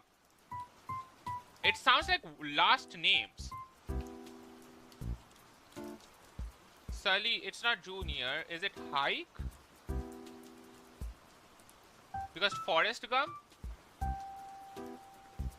Oh, come on. What's the final word? Woody. If I go for Woody, what else can we match? Junior, hike, breath, pepper, jump, spike, spear.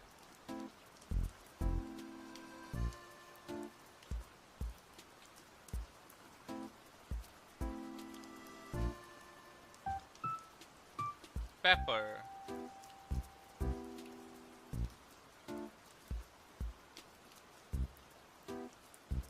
Rise, spike, jump, hike.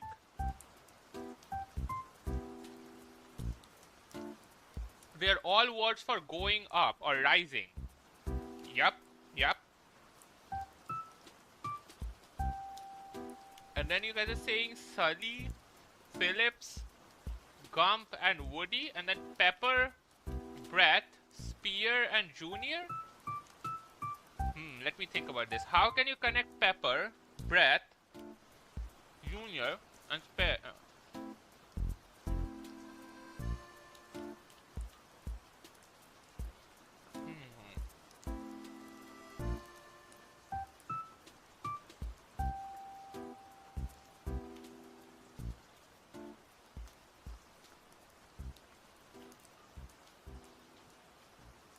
I'm trying to think.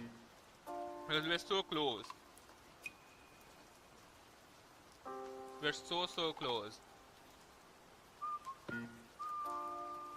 I'm actually confused. Me too.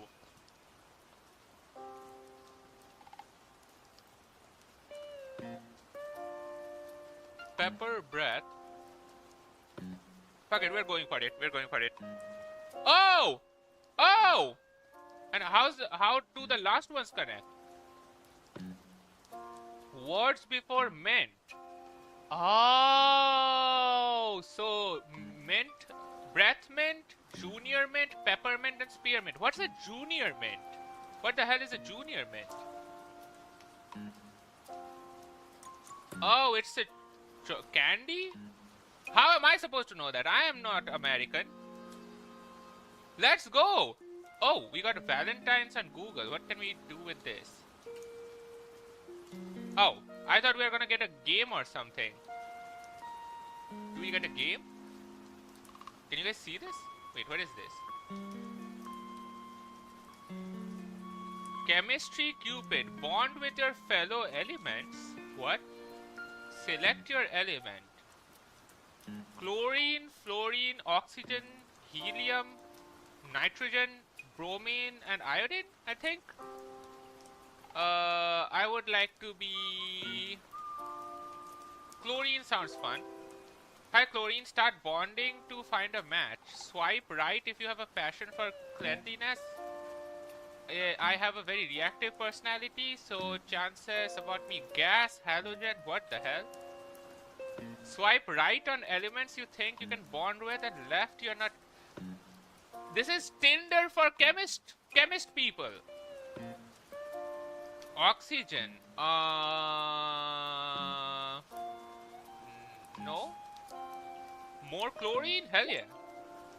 You and chlorine have good chemistry. Okay, so we get double chlorine gas.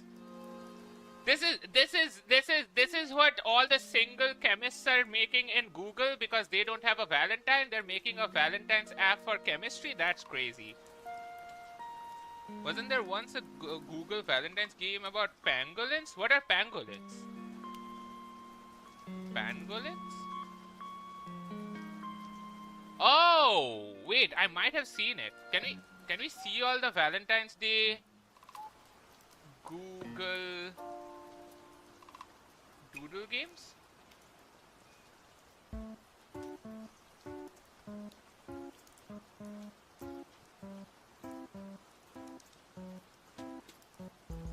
No, what about a new one? We go on a date with Colonel Sanders, and now we got Tinder for elements in one stream. It is pretty freaky. This stream is pretty freaky.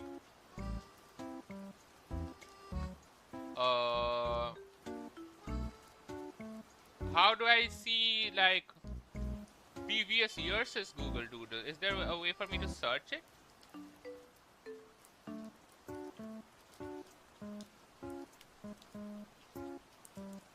See all results.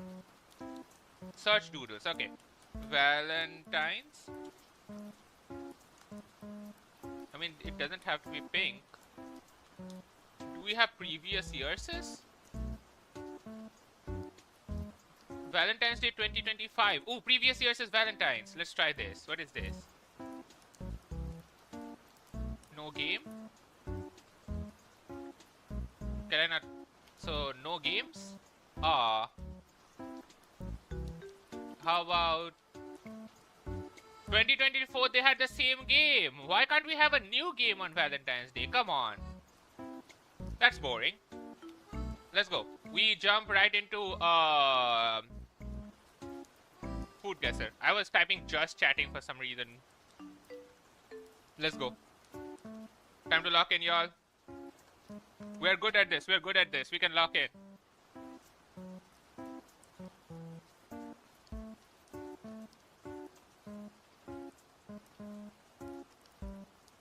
Goat milk, lemon juice, vinegar, and rice wine. It's a cheese. Sounds Middle Eastern. Okay, not Middle Eastern.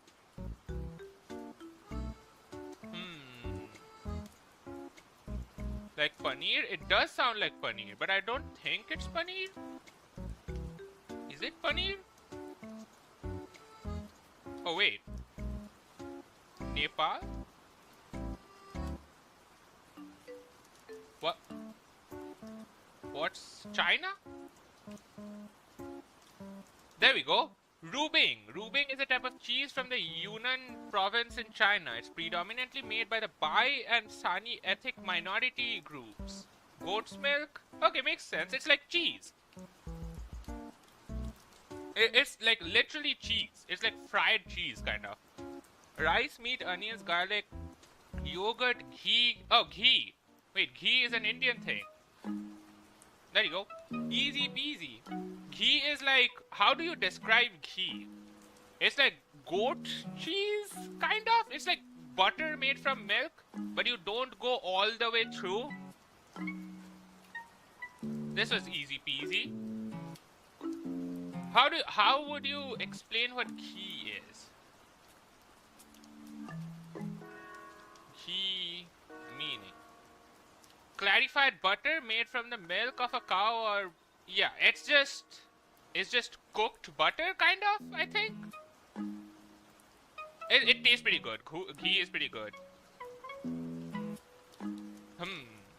A drink. Dark rum, gold rum, pineapple juice, orange juice, lime juice. A refreshing drink. The thing at the top makes me feel like it's Asian? Malaysia? Nope, nowhere close. North. North of Malaysia? Russia? Rum sizzle. Wait, more north? Australia? Because what's north of...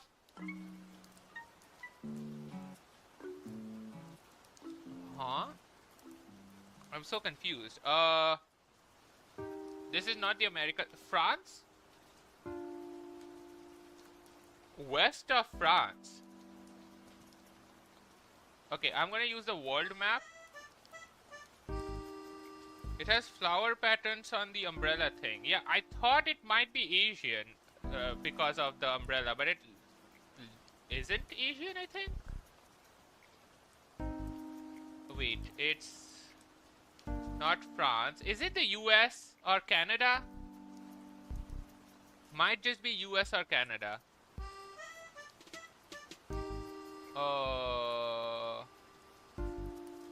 Northwest of France. Yeah, I think Canada, or could be Alaska. Canada. I'm going for Canada. Nope. Bermuda. Oh! Wait, where's Bermuda? Somewhere here, right? Oh, there it is. Okay, that was a hard one. That was a really hard one. That was so specific. The rum sizzle is considered Bermuda's national cocktail. It typically combines black rum, gold rum, fruit juices, and Angostura bitters. I wouldn't have been able to guess this in a million years. This one was hard. Oh yeah, look. A lot of people kind of failed on this one. The average is not really that high. I bet the Bermuda one was really hard. Okay, plate of time. Easy peasy. Oh, it's that bread thing that's made in the shape of Jesus. Oh, yep. And finely chopped vegetables. I mean, this is just bread. And this is vegetables, mixing them with seasonings. I think people are gonna like the bread, right? Bread is pretty... What is dim sum? Isn't dim sum like a type of... Oh, dim sim. It's finely chopped vegetables and meats mixed together and then wrapped in wonton or dumpling skin. Wait, that is dim sum, right? Isn't it called dim sum, or am I tweaking? Or is that something else? So, Jesus bread or dim sum? Golden brown.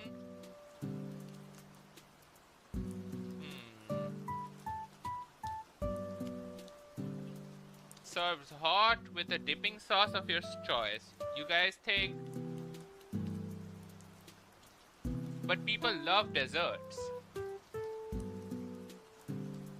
Going with the dessert. Let's go. Cara Dor Devas Nikla, we have had this before, or Bonda. I love Bonda. You can get it a lot. It's like fried potato fritters. Tastes amazing. I'm gonna go with Bondas. Let's go! Gugno looks like a croissant. It is like a croissant, but it's shaped like Jesus. Hilachas from Guatemala and chicken and broccoli. I'm gonna guess people are gonna like chicken and broccoli. Beef cooked in tomato sauce with tomatillos and potatoes. Chicken and broccoli. Let's go. Chaku or frijoles? Can't say that. Can't say that. Nope. Nope. Can't say that. I like how chicken and broccoli looks, but never had it before. It's pretty simple. I think I've had it once in a restaurant, and it was pretty good. But then again, it might not have been authentic because I had the Indianized version of it, but it was still pretty good. This is soaking black beans, saute finely chopped onions, bell peppers, garlic. So this is beans, and this is sticky molasses. I don't think a lot of people are gonna like how this looks. I'm gonna go with this. Yep. Coca de Recapte from Spain. What is that? Or mitraillette from Belgium. This actually looks good. That's like fries and cheese in a baguette.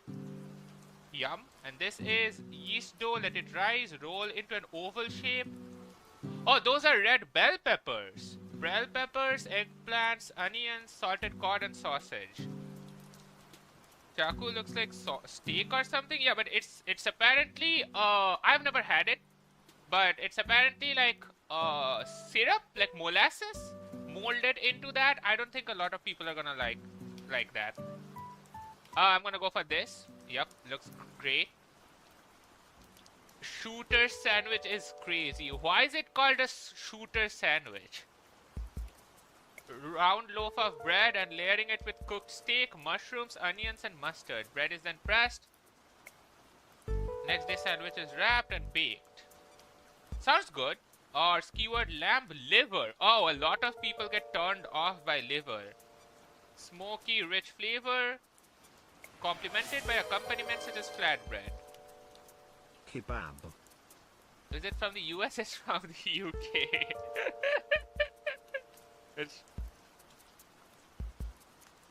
It does look appetizing, but a lot of people get really turned off by liver. I, for one, love liver. I have had a lot of chicken liver and I love it. I don't think a lot of people do get turned off by liver though. Whoa! Okay, I was wrong.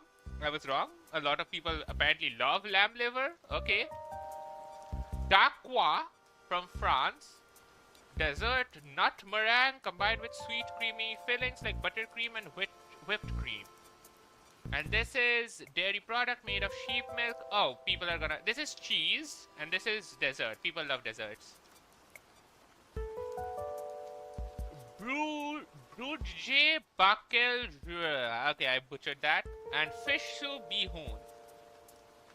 Sandwich filled with spices, shredded, salt-cured codfish. So fish with onions and stuff filled in a sandwich. Sounds pretty good. And this is just fish soup. I'm not the biggest... Like, I don't eat fish and I'm not the biggest soup fan, so I'm gonna go with the sandwich. Daqua looks like a strawberry cheesecake. Yeah, it's just like cream. It's all meringue. Like, there's nothing solid apparently in there. It's all like cream, which still sounds great. Soup? I don't think people are gonna like soups that much, Mexi Lover. See? Oh, it was close though. It was really close. But not a lot of people are fans of soups, me included. Deep fried Mars bar. Oh, the British people. What are you guys on? Why would you take a thing that is already filled with a ton of carbs and sugar and deep fry it? Why would you do that? And the other one is Singapore Sling, a vibrant, iconic cocktail known for its pinkish, fruity hue. Gin, cherry liqueur, cointreau, pineapple juice. I know a lot of people go crazy for deep-fried Mars bar. Can't believe that's not from the USA. True, you would expect the US to go crazy with the deep-fried Mars bar. I guess the UK people got to it first. I think people might just like deep-fried Mars bar.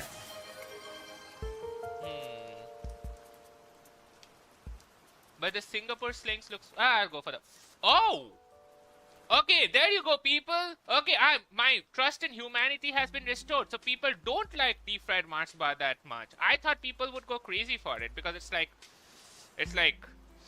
you know, so much carbs and bad shit. Machas a la Parmesana from Chile and Jesuita from Uruguay and Argentina. Puff pastry with mayonnaise, mustard, and shredded cheese. Thank God you were wrong. Yeah, I was actually glad that I was wrong for once. I like the Parmesan thing. It's fresh clams with melted Parmesan cheese, seasoned with white wine and butter. Oh, this sounds gourmet. Served as an appetizer. These are like clams, and this is puff pastry with mayonnaise, mustard, and shredded cheese, ham and cheese on top. Egg wash and then baked till gold and crispy. While the Parmesan thing looks good, I feel like a lot of people might get turned off by clams. Do people enjoy clams? I have never had clams.